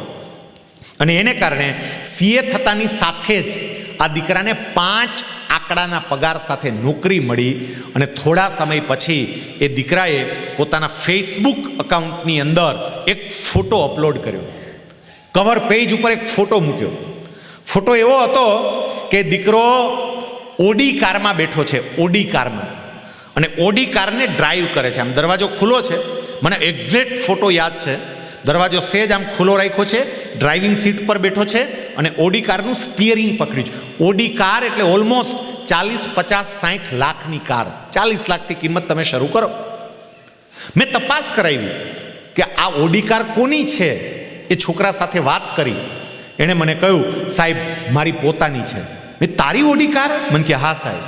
તે લીધી? મને કે હા સાહેબ લીધી. સમજાય શું છે કહું છું તે? સાહેબ, 12 પથ્થરના ઓટલા પર બેસનારો માણસ ઓડી કારમાં ફરતો થઈ ગયો. મહેનત કરવાની હતી ને ત્યારે એને મહેનત કરી લીધી. હું કહું કે જેને ત્યાં બૂટ ચપ્પલમાં નોકરી કરવા માટે જતો ને, એ બૂટ ચપ્પલના માલિકને ત્યાં હજી ઓડી નહીં આવી હોય. બોલ, અન્ય ઓડી આવી ગઈ. થઈ શકે, બધું થઈ શકે, પણ મહેનત કરવી પડે. અત્યારે બરોબરના લડી લેજો સાહેબ, બરોબરના. આ 73 દિવસનો ભરચક ઉપયોગ કરી લેજો. તમારી એક ક્ષણ, એક મિનિટ વેડફાઈ નહીં, એ દરેકે દરેક વિદ્યાર્થી જોજો. હોસ્ટેલમાં તો પૂરતું આયોજન હોય જ, પણ જે લોકો ગામમાંથી આવે છે એ સમજો કે તમારી એક ક્ષણ, એક મિનિટ અગત્યની છે અને બગડવી ના જોઈએ. હું પૂરી દિલથી મહેનત કરું. મને એમને નહીં મળે, ટૂંકા રસ્તે કંઈ નહીં મળે. જોકે આપણી માનસિકતા એવી થઈ ગઈ છે કે આપણે બધું ટૂંકા રસ્તે જ જોઈએ છે. તમે જોજો, માનસિકતા જ એવી થઈ ગઈ છે. સાહેબ, શૈલેષ સકપરિયા બધાઈને બનવું છે, અમિત ભાલોડી બધાઈને બનવું છે, શ્યામ ખીમાણી બધાઈને બનવું છે, ડૉક્ટર મૌલિક ભડાણિયા બધાઈને બનવું છે, પણ એને જેટલી મહેનત કરીને એટલી મહેનત નથી કરવી. અહીંયા મંચ ઉપર જેટલા લોકો બેઠા હતા ને, તમારા સંચાલક હતા, નિલેશભાઈ હતા, ઓગણજા સાહેબ હતા, કેટલા બધા અલગ અલગ સ્કૂલના સંચાલકો બેઠા. પૂછજો એને, આ એમનેમ સ્કૂલ ચાલતી હશે? એક વખત સ્કૂલ બનાવ્યા પછી પણ કેટલી મહેનત કરવી પડતી હોય ને, એને પૂછો. સાહેબ, આજના ખાલી 3 કલાકના આ ફંક્શન માટે એણે કેટલી મહેનત કરી હશે. આ ખાલી 3 કલાકના ફંક્શન માટે. એમનેમ ફંક્શન સફળ ના થાય, એમનેમ આ બધું ઊભું ના થાય, એમનેમ બધું ના આવે. મહેનત કરવી પડે. પણ મેં કીધું એમ કે આપણે ટૂંકા રસ્તે જ, અમુક વિદ્યાર્થી એવાય હોય, તમે જોજો, તમારામાંથી કોઈ નહીં જ હોય, પણ અમુક એવા હોય કે જે શિક્ષક પાસે જાય, પોતાના પ્રિય શિક્ષક પાસે બુક લઈને, સર આમાં આઈએમપી કરી દો ને. હવે એમાંય ખાલી આવડી 200 પેજની બુક, અને 200 પેજની બુકમાં આઈએમપી કરાવડાવે. અને એમાં અમુક તો પાછા એવાય હોય, સર આમાં મોસ્ટ આઈએમપી કરી દો ને હજી થોડાક. આપણે એવા છીએ કે પરીક્ષા સમયે નાની પાતળી એવી અપેક્ષિત ગોતતા હોય કે આટલું વાંચીને પાસ થઈ જાય. સાહેબ, પાસ થઈ જશો, સફળતા નહીં મળે, એ યાદ રાખજો. પાસ થઈ જશો એ અઘરું નથી કંઈ, સફળતા નહીં મળે. સફળ થવા માટે જાત ઓમવી પડે. મિટા દે અપની હસ્તી કો અગર કુછ મર્તબા ચાહે, દાના ખાક મેં મિલકે ગુલે ગુલઝાર હોતા હૈ. એમનેમ કંઈ પેલો દાણો છે, એ દાણાને તમે જમીનમાં નાખો અને પછી દાણો જમીનમાં જાય. આ બધા ખેતી કરવાવાળા છે ને આજુબાજુના, મેં ખેતી કરી છે. દાણો જમીનમાં જાય અને જમીનમાં જાય ને પછી એને તો અંદર પીડા થાય ભાઈ, અંદર પૂરતું ઓક્સિજન ના હોય, તકલીફ પડે, અને એ દાણાને જે પીડા થતી હોય એ વખતે દાણો રાયડું પાડે, જલ્દી બહાર કાઢો, જલ્દી બહાર કાઢો, અહીંયા મજા આવતી જ નથી, મજા નથી આવતી, મને બહાર કાઢો, બહાર કાઢો. અને પછી કદાચ બહાર કાઢીને બહાર મૂકે શું થાય? તો કે કબૂતરા ચણી જાય, પૂરું થઈ જાય. એને અંદર રહેવું જ પડે, અંદર રે, ફૂટે, તૂટે, એમાંથી અંકુર બહાર નીકળે, અને તો જ એમાંથી છોડ બને ને વૃક્ષ બને, નહીતર છોડ કે વૃક્ષ ના બને. એમ મહેનત મિત્રો તમારે કરવી પડશે. આપણી માનસિકતા કેટલાક લોકો જાણતા ને સમજતા થઈ ગયેલા. અમુક એડવર્ટાઇઝ હું જોઉં ને ત્યારે મને હસવું આવે. છાપામાં અમુક જાહેરાત આવે, તમે જોજો, ઇંગ્લિશ સ્પીકિંગ કોર્સ, 3 મહિનામાં કડકડાટ અંગ્રેજી બોલતા શીખો. આપણે અંગ્રેજી કડકડાટ બોલવું હોય અને એ 3 જ મહિનામાં બોલવું હોય પાછું. અને આપણે જઈએ ખરા, અમુક તપાસ કરવાઈ જાય, ત્યાં જઈને પાછા એમ કે હે સર તમારે આ 3 મહિનાવાળો કોર્સ છે, તો એવો સર મહિનાવાળો કોર્સ છે, મહિનામાં મને અંગ્રેજી આવડી જાય એવો. મારા જેવો કોઈક શિક્ષક બેઠો હોય તો એમ કે બે આવ્યો છો શીખીને જ જા, કલાકવાળો જ છે, હાલ બે જા, શીખવાડ દો, શીખીને જાજે. કડકડાટ અંગ્રેજી અંગ્રેજી અંગ્રેજી અંગ્રેજી મેં બોલવા આવડી ગયું ને, ઇંગ્લિશ આવડી ગયું, હાલ લાવ ફી ભર દે, હા હાલતો. સાહેબ મહેનત કરવી પડશે, મહેનત કરી લેજો, લડી લેજો, અને ક્ષમતા તો છે જ એ સમજજો. હું એક તમને ઉદાહરણ આપું, હવે જરા ધ્યાનથી મિત્રો સમજજો આ વાતને, તમને બીજું કાંઈ સમજાય કે ના સમજાય. હું જે અમુક બાબતો ઉપર ભાર મૂકીશ ને એને સમજજો. સાહેબ અત્યારે હું તમને જે વાત કહેવા જઈ રહ્યો છું ને એ વાતે વ્યક્તિગત રીતે શૈલેષ સકપરિયાને બદલી નાખ્યો છે. મારી જે કામ કરવાની ક્ષમતા હતી ને, આ તમને જે વાત કરું છું એ ઘટના પછી કામ કરવાની ક્ષમતા મારી ઓલમોસ્ટ ડબલ થઈ ગઈ. હું ડબલ ક્ષમતાએ કામ કરતો થઈ ગયો. ઘટના શું હતી એ સમજજો. એક ટ્રેનિંગ હતી કેન્દ્ર સરકારની, આખા ભારતમાંથી બધા અધિકારીઓને બોલાવેલા, અને એની અંદર અમને એક એક્ટિવિટી કરાવેલી. એ એક્ટિવિટી વિશે મારે તમને કહેવું છે. હવે જરા ધ્યાનથી જોજો. અમને એવું કહ્યું કે એક કામ કરો, તો દરેકે દરેક તમારી જગ્યાએ ઊભા થઈ, કોકની સામે આમ આંગળી ચિંતા હોય એમ ઊભા રહ્યો, તો એટલે ઊભા રહ્યા. પછી કહેવાય એક કામ કરો, તમારું શરીર સીધું રાખજો, હાથ જેટલો આમ પાછળ જઈ શકે ને એટલો પાછળ લઈ જાઓ, અને તમારો હાથ અટકી જાય ત્યારે જરા આમ સામે દિવાલમાં જુઓ, તમારી આંગળી દિવાલમાં ક્યાંક અડતી હશે, જ્યાં અડતી હોય ને ત્યાં મનમાં એક ટપકું કરો. એટલે આમ જોયું તો અત્યારે પેલો જે દરવાજો છે, દરવાજો, એ દરવાજા પાસે મારી આંગળી અટકે છે, એટલે ત્યાં આમ સેજ મનમાં ટપકું કરી દીધું. પછી કેવું, પાછા એમને ઊભા રહો, આંખો બંધ કરો, મનમાં નક્કી કરો કે હવે આ હાથને થોડો વધારે આગળ લઈ જવો છે, આટલું નક્કી કરો. કદાચ થોડોક દુખાવો થશે, થોડીક પીડા થશે, થોડોક મસલ્સ ખેંચાશે, પીડા સહન કરી લેજો. જેટલો હાથ આગળ લઈ જઈ શકાય ને એટલો લઈ જજો, થોડુંક સહન કરજો, કંઈ વાંધો નહીં, ચલો ટ્રાય કરો, ચલો બધા પ્રયત્ન કરો. તો સેજ આગળ, સેજ આગળ, ભલે સેજ દુખાવો થાય, ભલે પીડા થાય, સેજ આગળ, સેજ આગળ, સેજ પ્રયત્ન, સેજ બધાય પ્રયત્ન કર્યા. પછી હવે આમ જ્યાં અટકતો હોય ને ત્યાં મન ટપકું કરો. એટલે બીજી વખત તમે આમ જુઓ ને તો આ પરીક્ષા ત્યાં અટકતું હતું, એટલે ત્યાં ટપકું કર્યું. હવે આવી એક્ટિવિટી કરાવીને અમને જે તારણ આપ્યું ને સમજો. પહેલાં તો પ્રશ્ન પૂછ્યો કે તમે 2 વાર હાથ લઈ ગયા પાછો, હાથ આમ જ્યાં અટકતો હતો ને આંગળી દિવાલમાં અડતી હતી, તમે ટપકું કરતા હતા, એ ટપકું એક જ થયું કે ટપકા 2 થયા? એટલે મારા બધાયનો જવાબ હતો ટપકા 2 થયા. અત્યારે ટપકા 2 થયા. પહેલું ટપકું દરવાજે, બીજું ટપકું પરીક્ષાએ, ટપકા 2 થયા. એને જે તારણ આપ્યું ને સાહેબ, એ અમારી જિંદગી બદલનારું તારણ હતું. બાકીનાની તો ખબર નહીં, પણ મારી તો જિંદગી બદલી જ. સાહેબ અમને એવું કહ્યું કે પહેલું ટપકું એટલે આપણે બધાય, આમાં મમ્મી પપ્પાએ આવી જાય ને, ટીચરે આવી જાય ને, સંચાલક આવી જાય, બધાય આવી જાય. પહેલું ટપકું એટલે આપણે જે ક્ષમતાએ કામ કરીએ છીએ તે, અને બીજું ટપકું એટલે ભગવાને કામ કરવાની જે ક્ષમતા આપી છે તે. ભગવાને તો પરીક્ષા સુધી પહોંચવાની ક્ષમતા આપી છે, આપણે જ દરવાજે અટકી જઈએ છીએ.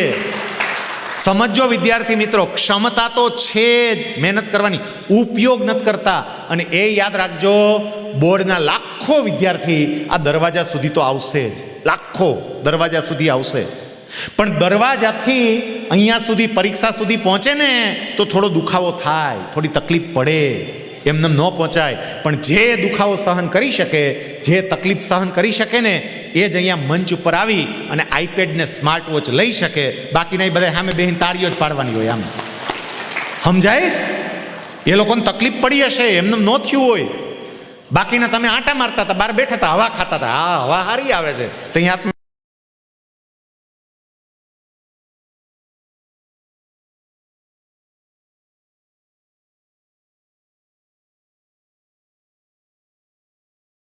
ચોપડી પકડીને બેઠા હતા, એને હવા ન ખાધી અને એટલે એનું અહીંયા સન્માન થયું. સાહેબ, તમે બધું જ કરી શકો એમ છો, પણ તમારી પૂરી ક્ષમતાએ કામ કરો. નથી કરતા. સાયન્સવાળા, મારે ખાસ તમને કહેવું છે, આમાં સાયન્સવાળા જેટલા વિદ્યાર્થી મિત્રો હોય ને, હજુય તમે તમારી ક્ષમતાએ કામ નથી કરતા. એ સમજી રાખજો, નથી થતું કામ. ક્ષમતા તો છે પણ કામ નથી થતું. એક જરા કલ્પના કરો તો, માની લો કે તમે ઓટોમોબાઈલ એન્જિનિયર છો. બધા વિદ્યાર્થી કલ્પના કરજો, ખાલી કલ્પના જ કરવાની છે. તમે ઓટોમોબાઈલ એન્જિનિયર છો, તમે એક મસ્ત કારની ડિઝાઇન તૈયાર કરી, કાર બનાવી, અને તમે બનાવેલી કાર 300 કિલોમીટરની સ્પીડથી ચાલી શકે એવી છે. 300 કિલોમીટર એકદમ સ્પીડથી. એના માટે રોડ જો કે એવો હોવો જોઈએ. જો એવો સારો રોડ હોય તો 300 કિલોમીટરની સ્પીડથી એ કાર ચાલે ને કારને કાંઈ ના થાય એવી સરસ કાર તમે બનાવી. હવે એ કારને તમે એવા રોડ ઉપર લાવો, express highway, national express highway, એવા રોડ ઉપર એ કારને રાખો, બીજું કોઈ વાહન ના હોય, અને તમારે એને 300ની સ્પીડે ચલાવી શકો એવી કેપેસિટી હોય. ડ્રાઇવિંગ સીટ ઉપર બેસાડવામાં આવે કોઈને, તમે થોડા દૂર રહ્યો, તમારી બનાવેલી કાર છે, જોવા માટે કે આ ડ્રાઈવર કેવી ચાલાવે છે.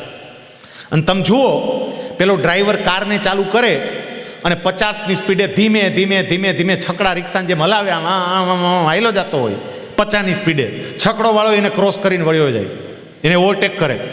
આ તમે બધું જુઓ. એ વખતે તમે કાર બનાવેલી હોય, 300ની સ્પીડે દોડે એવી કાર બનાવેલી હોય, અને પેલો 50ની સ્પીડે જ ખાલી હલાવતો હોય, એને 50ની સ્પીડે હલાવતા જોઈને તમને શું થાય? આમાં ઘણા કે સાહેબ કાંઈ ન થાય, ત્યાં જઈને 2 અડબૂથમાં દઈ સીધી, કે આ જોતો ખરો કેવી કાર બનાવી છે, 300ની સ્પીડે ચાલી શકે એવી, હારું 50ની સ્પીડે ચલાવે છે. એટલું યાદ રાખજો, ઉપરવાળા પરમાત્માને પણ કદાચ આપણને 2 તમાચા મારવાની ઈચ્છા થતી હશે કે મેં કેવી મસ્ત કાર બનાવી છે ને હારી હાલતી જ નથી, હલાવતા જ નથી. કાર તો મસ્ત બનાવી છે, કાર તો છે જ સાહેબ, હલાવો, એક્સેલરેટર દબાવો. આમાં ઘણા કે તમે આ બધી વાત કરો ને એ બીજા માટે, અમારા માટે નહીં, આપણા માટે જ છે. ને જેટલા ઉદાહરણો આપ્યા ને સાહેબ, એને એટલું જ કર્યું છે, કારને બરોબરની ચલાવી. સાહેબ, એ દરવાજે અટકી ના ગયા, પરીક્ષા સુધી પહોંચ્યા, અને એટલે એ લોકો સફળ રહ્યા. ત્રીજો સિદ્ધાંત મારે તમને જે કહેવો હતો તે, સખત મહેનત, પુરુષાર્થ કરજો, મહેનત કરજો. મહેનત વગર કશું જ નહીં મળે, કોઈ પણ ક્ષેત્ર હોય. ચોથો સિદ્ધાંત, આપણે ચંદ્રયાનમાં સફળ રહ્યા. કેમ? ચંદ્રયાનની અંદર જેટલા મેલ સાયન્ટિસ્ટોએ કામ કર્યું હતું ને, જેટલા પુરુષો હતા વૈજ્ઞાનિકો, એટલી જ સામે બહેનો પણ હતી. બહેનો પણ વૈજ્ઞાનિક તરીકે હતી. અહીંયા જેટલી દીકરીઓ બેઠી, મારે દીકરીઓને તમને કહેવું છે એટલું યાદ રાખજો બહેનો, સમય હવે બદલાઈ ગયો છે. તમે માત્ર ને માત્ર રોટલા ઘડવા માટે અને 4 દિવાલોની વચ્ચે રહેવા માટે નથી જન્મી, આ સમજજો. ગૃહિણી તરીકે તમારું ઘર સંભાળો એ બરોબર છે, પણ હું મારા દેશના વિકાસમાં પણ યોગદાન આપું. સાહેબ, એ લોકોએ કામ કર્યું, તમે જુઓ સાયન્ટિસ્ટોએ કેવું કામ કર્યું. ચોથું કારણ એ હતું કે જે સાયન્ટિસ્ટો ત્યાં કામ કરતા હતા, એમાંય ખાસ કરીને મહિલા સાયન્ટિસ્ટો, સાહેબ કોઈ વૈજ્ઞાનિકોએ આ મિશન દરમિયાન કોઈ મોજ મજાવાળા કાર્યક્રમોમાં ભાગ લીધો જ નથી, ક્યાંય બહાર ગયા જ નથી. રખડવા, ફરવા, પિક્ચર જોવા, લગ્નમાં ક્યાંય ગયા નથી, કોઈ જગ્યાએ. એક જ ધ્યેય, ચંદ્રયાન, ચંદ્રયાન, ચંદ્રયાન. મારે એ કહેવું છે કે તમારે હવે એક જ ધ્યેય, બોર્ડની પરીક્ષા, બોર્ડની પરીક્ષા, બોર્ડની પરીક્ષા. બાકી બધું મૂકવું પડે, જલસા મૂકવા પડે, એક બાજુ મૂકવા પડે. હજી નથી મૂકી શકતા આપણે. કેટલીક બાબતો એવી હોય છે, સમજો મિત્રો, હવે કેટલીક ગંભીર વાત હું તમને કહેવા જઈ રહ્યો છું કે જે તમારી ક્ષમતાને બહાર આવતા અટકાવે છે. હનુમાનજી મહારાજ જ્યારે માતા સીતાની શોધ કરવા માટે ગયા ને, જામવને એની બધી જ જે ક્ષમતા હતી એ ક્ષમતાનો પરિચય કરાવ્યો. હનુમાનજીએ નક્કી કર્યું હું જઈશ. હનુમાનજીએ કૂદકો માર્યો, અને હનુમાનજી જ્યારે અવકાશ માર્ગે ઉડતા ઉડતા જતા હતા એ વખતે સમુદ્રમાં એક પર્વત હતો. એ પર્વતનું નામ હતું મૈનાક. મૈનાક નામનો પર્વત સમુદ્રમાંથી બહાર આવ્યો, અને હનુમાનજી જે ઉડતા ઉડતા જતા હતા એ હનુમાનજીને આ પર્વત એવું કહે છે કે તમે માતા સીતાની શોધ કરવા માટે જાઓ છો, મને ખબર છે, પણ તમને થાક લાગ્યો છે. એક કામ કરો ને, સેજ નીચે આવો ને. તમારા માટે બધી વ્યવસ્થા કરી છે. તમારા માટે ગરમ પાણી છે, સ્નાન કરી લો. તમારા માટે સેવકો તૈયાર રાખ્યા છે, પગચંપી કરાવી લો, માલિશ કરાવી લો. તમારા માટે સરસ મજાની રસોઈ તૈયાર રાખી છે, જમી લો. તમારા માટે પથારી પાથરી દીધી છે, આરામ કરો, ફ્રેશ થઈ જાઓ, પછી જાજો. અને એ વખતે હનુમાનજી જે જવાબ આપે છે, સાહેબ ઘણી વખત આપણે રામાયણ સિરિયલ જોઈએ, વાંચીએ, સાંભળીએ, આ ઘટનાય સાંભળીએ, પણ એમાંથી લેવા જેવું હોય એ લેતા નથી. હનુમાનજી મહારાજ એ વખતે મૈનાકને એવું કહે છે કે જો ભાઈ, માં સીતા સુધી પહોંચવું એ મારા જીવનનું લક્ષ્ય છે, અને મારા એ લક્ષ્યને સિદ્ધ કરવામાં એક ક્ષણ પણ મોડું થાય ને એ મને બિલકુલ પરવડે એમ નથી. એટલે તું જે ઈરાદાથી આવ્યો હોય તે, હું અહીંયા અત્યારે રોકાઈ શકું એમ નથી.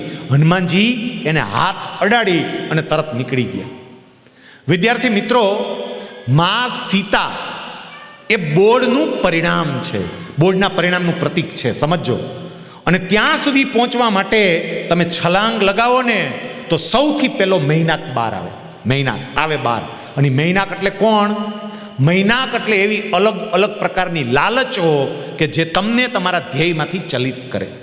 એવી અલગ અલગ પ્રકારની લાલચોમાં પહેલી લાલચ, અને એ છે મોબાઈલ ફોન. પહેલી લાલચ. હોસ્ટેલમાં જે મિત્રો રહે છે એ તો મોબાઈલ ફોનનો યુઝ નથી કરતા, કરે છે? કરે છે કે નહીં?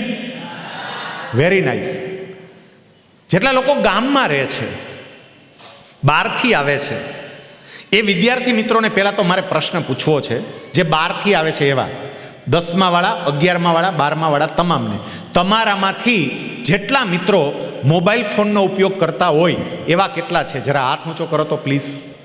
ચલો, બીજા કરે તો એમ નહીં, તમે હાથ ઊંચો કરી દો. જેટલા બહેનોમાં પણ જે લોકો મોબાઈલ ફોનનો ઉપયોગ કરે છે એ જરા પોતાનો હાથ ઊંચો કરો. Okay, very nice. હાથ નીચે લઈ લો. પહેલાં તો તમામે તમામ જેટલા વાલીઓ બેઠા ને આ લોકો માટે તાળીઓ પાડો, એને વધાવો. શું કામ? આમાં વાલીઓ કે સાહેબ મોબાઈલનો ઉપયોગ કરે એમાં તાળીઓ પાડવાની? એને સ્વીકાર્યું, મારી હાજરીમાં જ સ્વીકાર્યું કે અમે ઉપયોગ કરીએ. હવે વિદ્યાર્થી મિત્રો તમે સાંભળજો, મારે તમને જે કહેવું છે તે મોટા ભાઈ તરીકે કહેવું છે, મોટિવેશનલ સ્પીકર તરીકે નહીં, તમારા મોટા ભાઈ તરીકે કહેવું છે. સાહેબ, તમારી કારકિર્દી અને તમારી જિંદગીને ખતમ કરી નાખે એવું કોઈ તત્વ હોય ને તો આ મોબાઈલ ફોન છે. તમારી ઉંમરને કારણે હજી તમને સમજાતું જ નથી. તમારી ઉંમર એવી છે, નહીં સમજાય. સાહેબ, તમારી કારકિર્દીને ખતમ કરી નાખશે, તમને ખબર નહીં પડે. એક વાત સાંભળજો.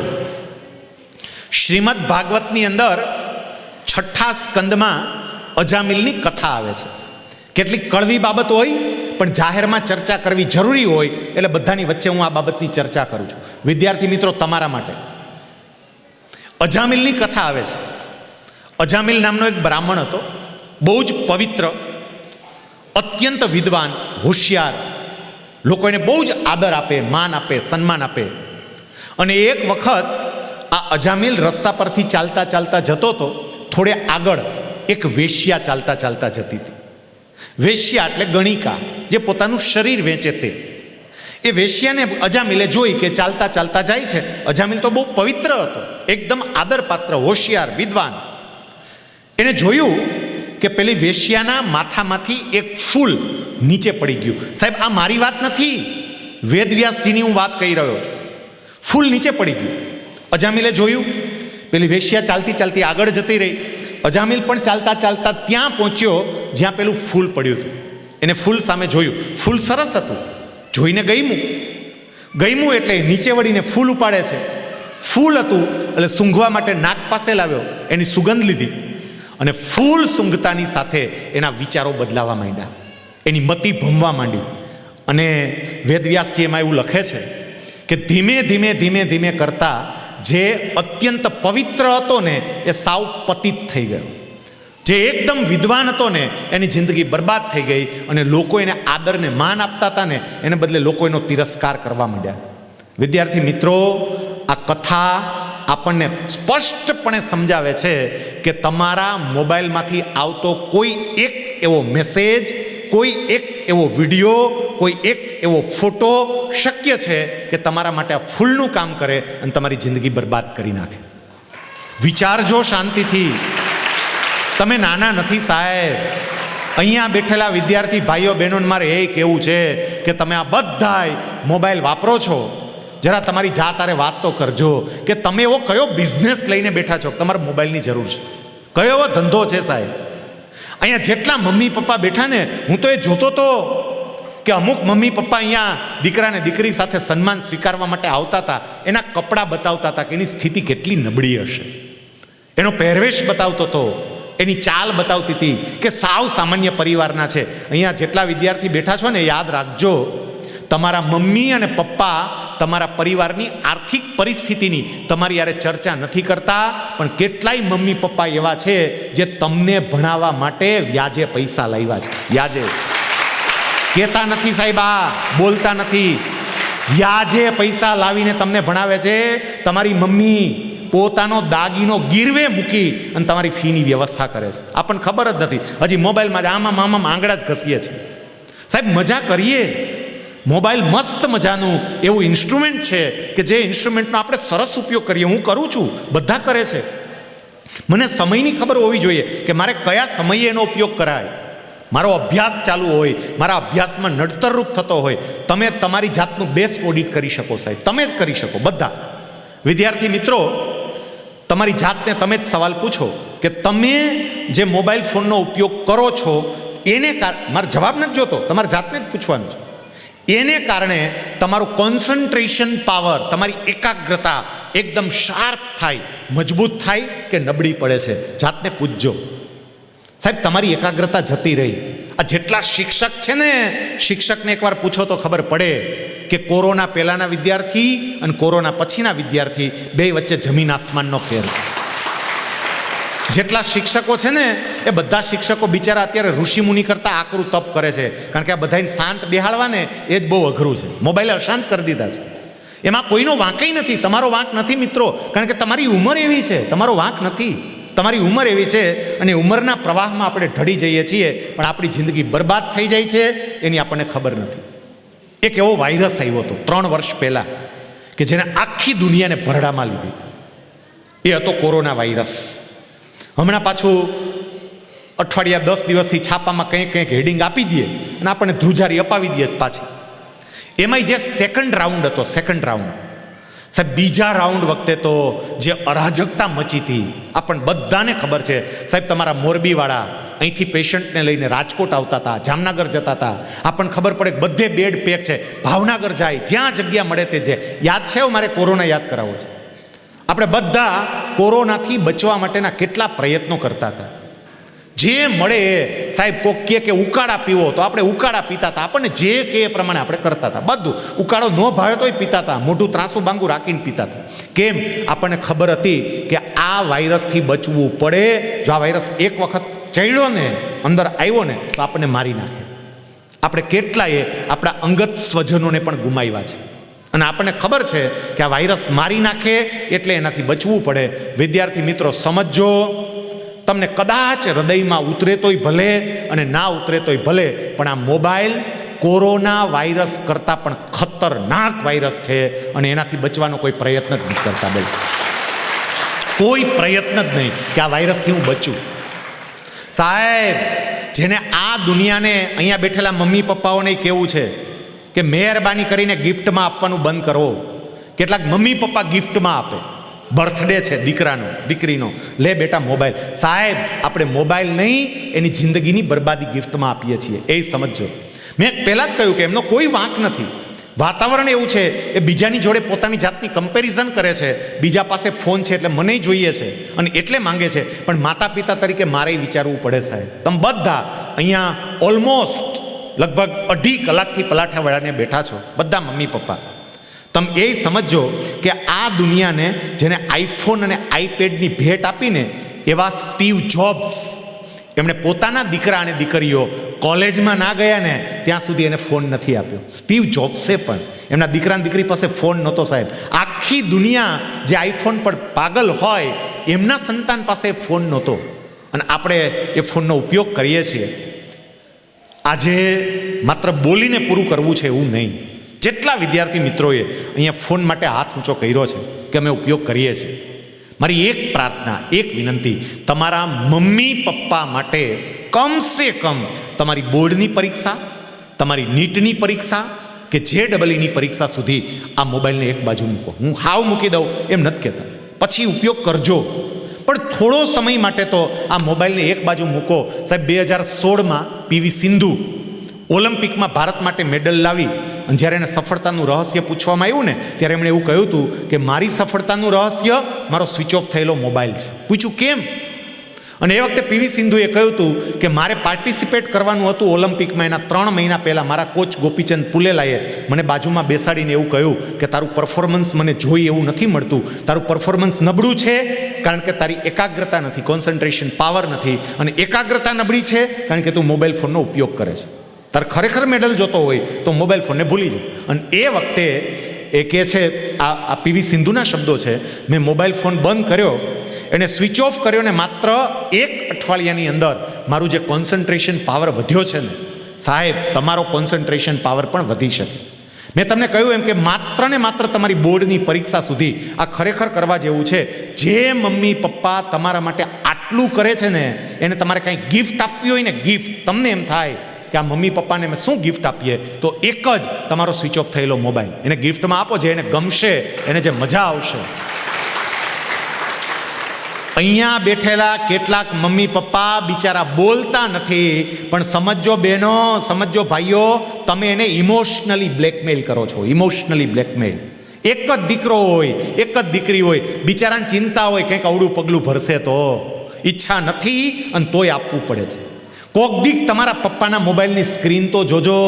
ઘણા પપ્પા એવા હશે મોબાઈલની સ્ક્રીન તૂટી ગઈ અને છતાંય બદલતા નથી. કેમ? કારણ કે તમે ચમકો એટલે એ કોઈ પ્રકારનો ખર્ચો કરતા નથી. આજે એક બાબત એ કેવી છે, બરોબર સમજીને જજો સાહેબ, તમે બધા યુવાન છો, તમને સાચા અર્થમાં કોઈ પ્રેમ કરનારું હોય ને, સાચા અર્થમાં આખી દુનિયામાં ખરા અર્થમાં પ્રેમ કરનારું હોય તો માત્ર ને માત્ર તમારા મમ્મી પપ્પા છે. આ સમજજો, એના જેટલો પ્રેમ કોઈ નહીં આપી શકે. ફેર ખાલી શું પડે ખબર છે? આ બિચારા કોઈને પોતાનો પ્રેમ પ્રદર્શિત કરતા આવડતું નથી, પ્રદર્શિત કરતા નથી આવડતું. બાકી પ્રેમ તો બહુ જ કરે છે. એ તમને કદાચ એક ઝાપટ મારી દે ને, ઝાપટ, તો એ ઝાપટમાં પ્રેમ છે, આપણને દેખાતો નથી અને એને પ્રદર્શિત કરતા આવડતું નથી.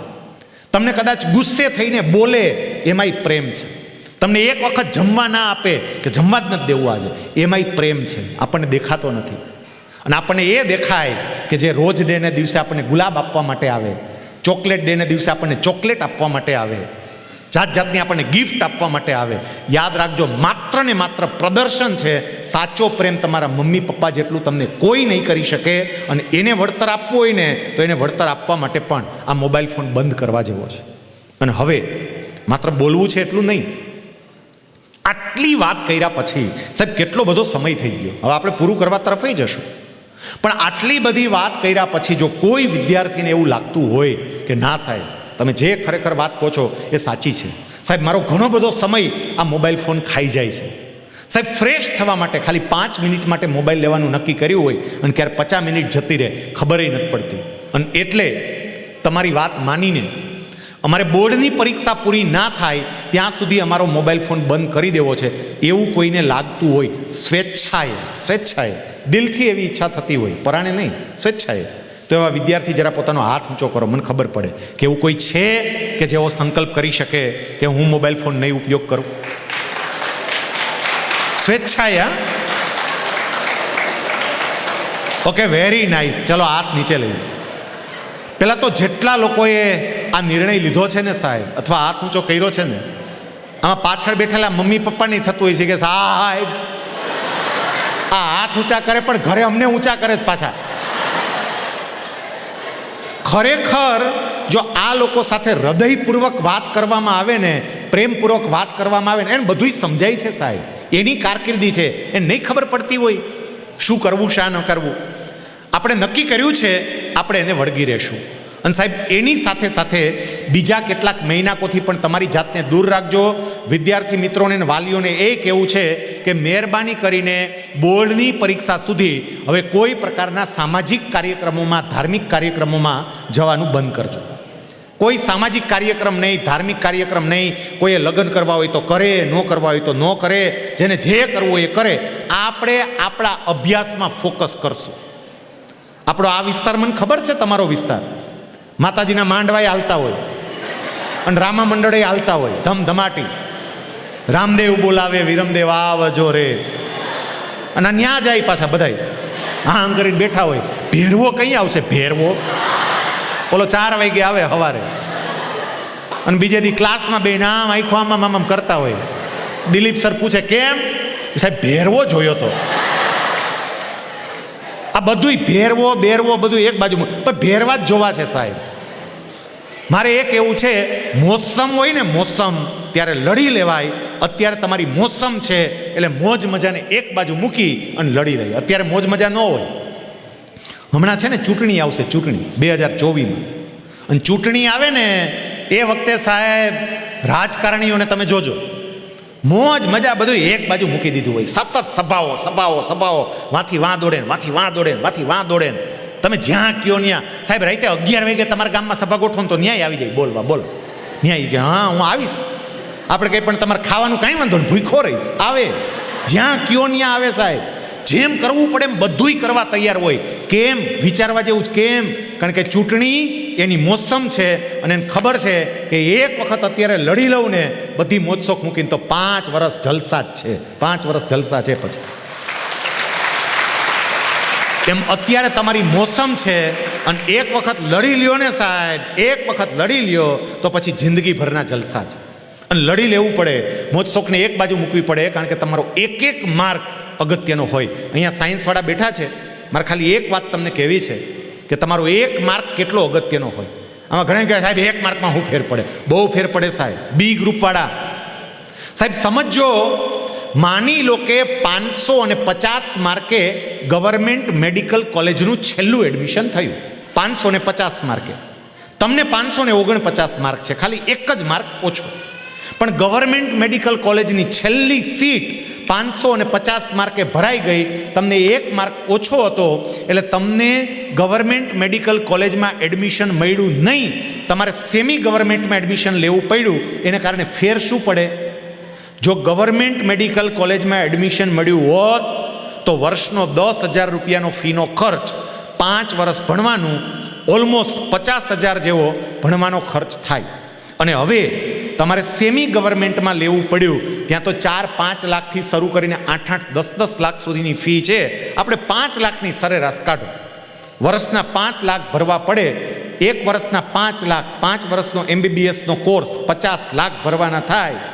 આપણે એમ કહીએ પેલા 25 લાખ, સોરી 5 વર્ષનો ગણો, 25 લાખ. આપણને એવું થાય 1 માર્કમાં શું ફેર પડે? ગવર્મેન્ટ મેડિકલ કોલેજમાં એડમિશન મળ્યું હોત તો 50,000માં કામ પતત, પણ 1 માર્ક ઓછો આવ્યો, સેમી ગવર્મેન્ટમાં લેવું પડ્યું, અને એટલે 25 લાખ ભરવા પડે. આપણો 1 માર્ક આપણા બાપાને 24.5 લાખમાં પડે.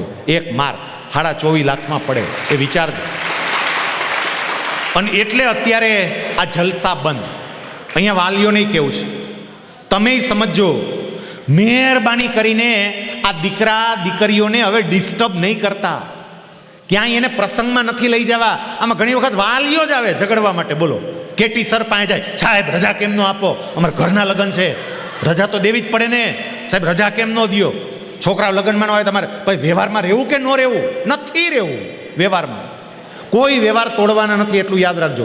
કોઈ નહીં તોડે વ્યવહાર. સાહેબ મારો દીકરો 12 સાયન્સમાં અભ્યાસ કરતો હતો. મારા સગા ભાણેજના મેરેજ હતા, મારા ભાણેજના જ મેરેજ, પણ મારો દીકરો મારા ભાણેજના મેરેજમાં નથી આવ્યો. અમે પતિ પત્ની ગયા, મારા પરિવારનો પહેલો પ્રસંગ હતો, પણ દીકરો નથી આવ્યો. ના પપ્પા તમે જઈ આવો, હું ત્યાં આવીશ, નહીં આવું એના કાંઈ ફેર નહીં પડે. મેરેજ તો થશે જ, તમે જઈ આવો, પણ હું ત્યાં આવીશ તો મોટો ફેર મને પડશે, એ પાક્કું. સાહેબ સમજો મમ્મી પપ્પા બધા, મહેરબાની કરીને આને કોઈ પ્રકારના કાર્યક્રમોમાં હવે લઈ નહીં જતા. આમાં ઘણા એવા આવે એ કે પણ સાહેબ ખાલી 2 કલાક માટે લઈ જાય, 2 કલાક માટે, પછી પાછા મૂકી જાઓ. 2 કલાકમાં હું ફેર પડે સાહેબ? હું ઊંધું ચતું થઈ જાય. ઓલા ભાઈ તો 73 દી બાકી છે એવી રાયડું પાડતા હતા. તે 2 કલાકમાં હું ફેર પડે? મારે એક એવું છે, 2 કલાકમાં બધું ખાટું મોડું થઈ જાય. આ 2 કલાક બહાર જાય ને, અત્યારે સ્કૂલની અંદર એક વાતાવરણ ગોઠવાયું હોય સાહેબ. અત્યારે સરસ મજાની ટેસ્ટ ચાલતી હશે, કારણ કે સિલેબસ ઓલમોસ્ટ પૂરા થયા હોય. ટેસ્ટ ચાલતી હોય, પરીક્ષાઓ ચાલતી હોય, અને આ સમયગાળા દરમિયાન સાહેબ ખાલી 2 કલાક માટે આ સ્કૂલના વાતાવરણમાંથી બહાર જાય, પછી પાછા આવે ને, સાયકોલોજીકલી મનોવૈજ્ઞાનિક રીતે સેટ થવામાં એને વાર લાગે. પંખો ફૂલ સ્પીડમાં ફરતો હોય, તમે પંખાને ચાપ બંધ કરી દો, પંખાને ચાપ બંધ કરીને પંખાને કહો બંધ બંધ બંધ થઈ જાય, બંધ થા, બંધ ન થાય. કેમ? એને ફેરી ચડી ગઈ હોય. એ માને ખાલી 2 કલાક માટે બહાર લઈ જાવ ને, પછી પાછા અહીંયા આવે, પણ એના મનને બરોબરની ફેરી ચડી ગઈ હોય. એનું શરીર ક્લાસમાં બેઠું હોય, પણ મન હજી માંડવે જ આંટા મારતું હોય. સાહેબ એને કાર્બન ચક્ર ભણાવતા હોય, એને બીજું જ ચક્ર દેખાતું હોય જે માંડવે જોયું હોય. મન સ્થિર ન થાય. અને એટલે મમ્મી પપ્પા તરીકે મહેરબાની કરીને આ છોકરાઓને ડિસ્ટર્બ નહીં કરતા. બીજું, હોસ્ટેલમાં જેટલા અહીંયા રહે છે, એના જેટલા વાલીઓ છે, એ નહીં મારે કહેવું છે. અહીં વારે વારે ધક્કા નહીં ખાતા. કેટલાક તો આંટા માર્યા જ કરે. બોલો, ખાલી આમ એ કે સાહેબ આમ નીકળાતા ને ત્યાં થયું કે આંટો મારતા જાય. આ કઈ ફરવાનો બગીચો છે? આંટો મારતા જાય. ખરેખર હોસ્ટેલમાં જેટલા મૂકો છો ને સાહેબ, પરીક્ષા નહીં, ખોટો આંટો મારવા જવાય જ નહીં, ડિસ્ટર્બ કરાય જ નહીં. અને એમાં અહીંયા મમ્મીઓ જેટલી બેઠી, મારે તમને કેવું જ, ફોન કરવાને રહેવા દો. ફોન જ તરત જ ને ઓલા ઘરવાળાને કે હે પણ ફોન કરો ને, હે કેટલા દી થઈ ગયા વાત નથી કરી, આંગળા પડવા માંડે. સાહેબ ડિસ્ટર્બ નહીં કરતા. સમજવા જેવું છે. મહારાજા દશરથ એમણે પોતાના 4 પુત્રોને વશિષ્ઠજીને ત્યાં આશ્રમમાં ભણવા માટે મોકલા. તે હું દશરથને વ્યવસ્થા નહોતી થઈ શકે એમ? આ વિચારવા જેવું છે. સાહેબ ઈચ્છે ને તો પોતાના 4 દીકરાઓના પર્સનલ કોચિંગ રખાવી એમ હતા. વિશ્વામિત્રને કે ભણાવવા ભાઈ અહીંયા ઘરે આવો, ફીતાઈ લઈ લેજો. વશિષ્ઠને કે આવજો જરાક કોચિંગ લઈ જાજો. પણ એને 4 દીકરાને ભણવા માટે મોકલ્યા, કારણ કે એને ખબર છે કે ગુરુકુળનું વાતાવરણ એ ગુરુકુળનું વાતાવરણ. અને એક વખત મોકલ્યા પછી આખી રામાયણમાં ક્યાંય આવતું હોય તો કયો કે માં કૌશલ્યાએ એવું કહ્યું હોય કે મારે રામને મળવા જવું છે, મને લઈ તો જાઓ.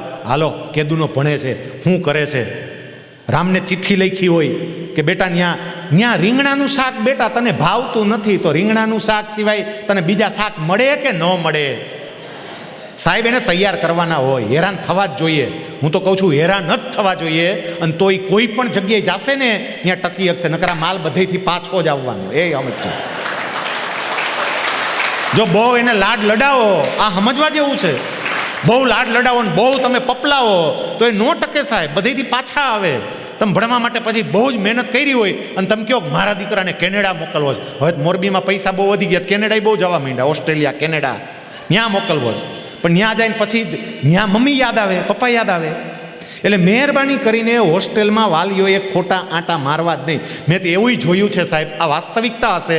આ જે હોસ્ટેલવાળા હશે મારી વાતને સ્વીકારશે, અને વાલીઓ તમે સ્વીકારશો કે કોક આપણા હગા હોય અને એનો ફોન આવે કે હું મોરબી જાઉં છું, એક કામ છે ને મોરબી. હા, તે ટંકારા થઈને જવાના આવીશો ને? હા, ટંકારા થઈ જાય. તે આપણો જીગો ત્યાં છે, વાહ ન્યૂ વિઝનમાં આંટો મારતા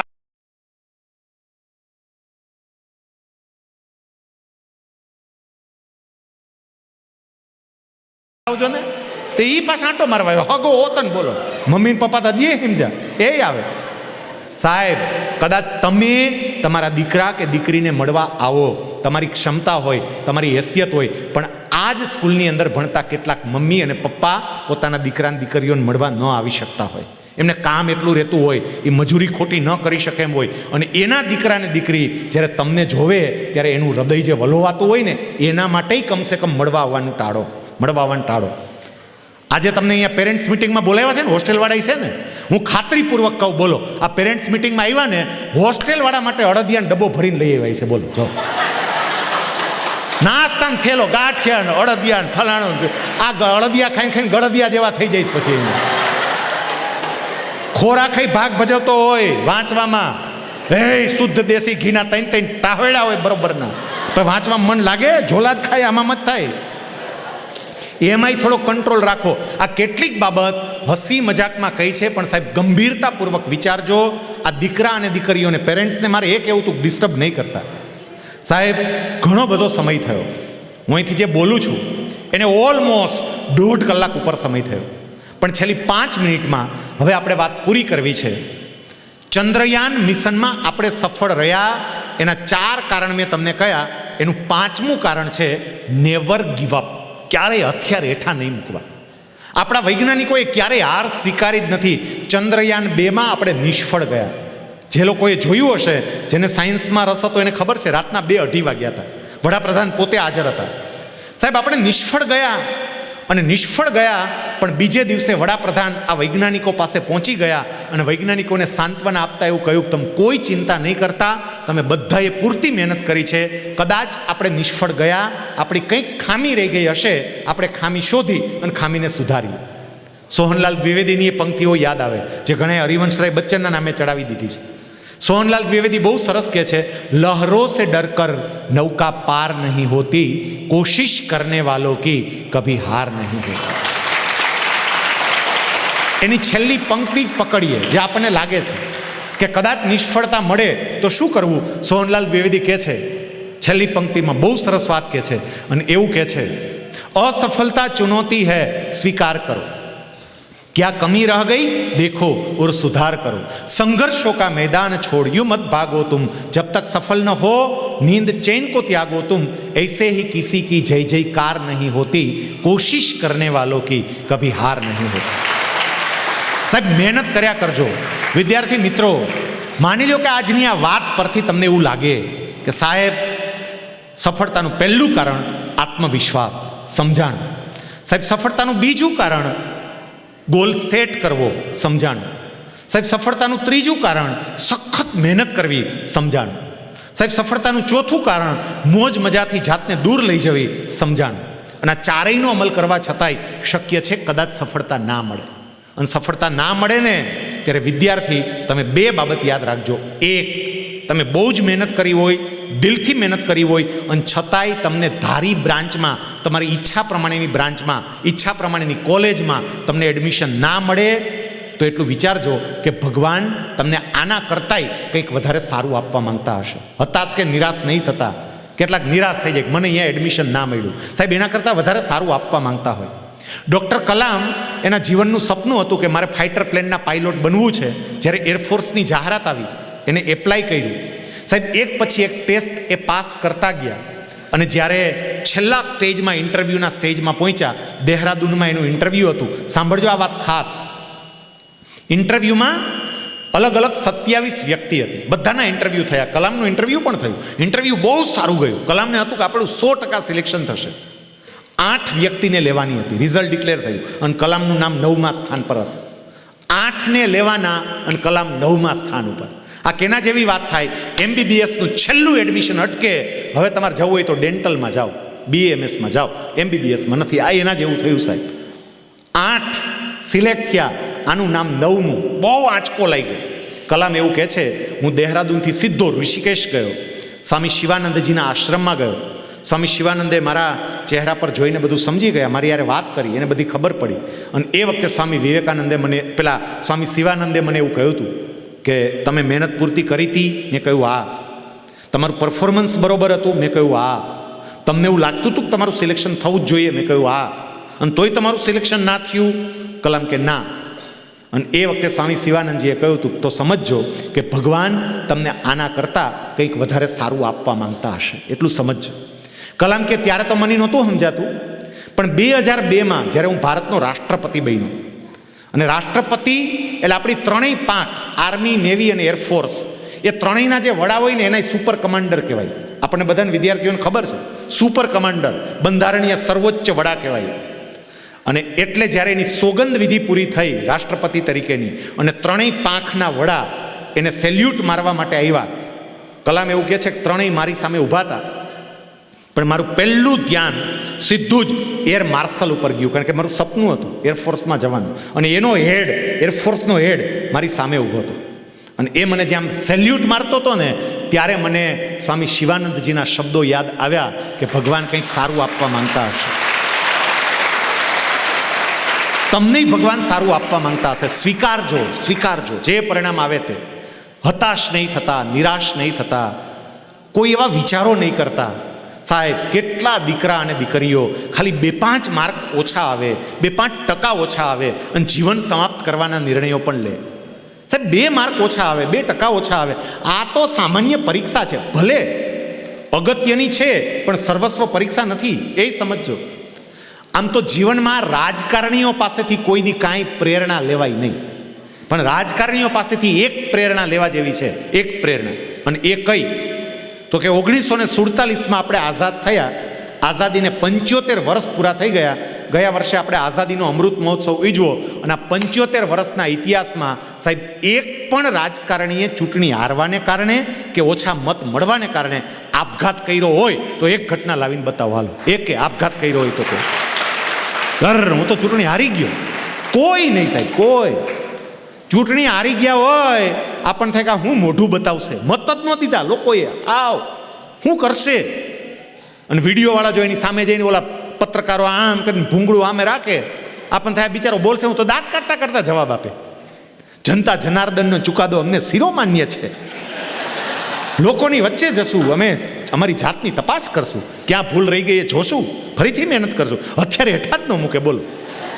અને એવાય જોયા છે સાહેબ, બબ્બે ચૂંટણી હારે, ત્રીજીમાં પાછા જીતે, મંત્રી બને, લાલ લાઇટવાળી ગાડીમાં આંટા મારે.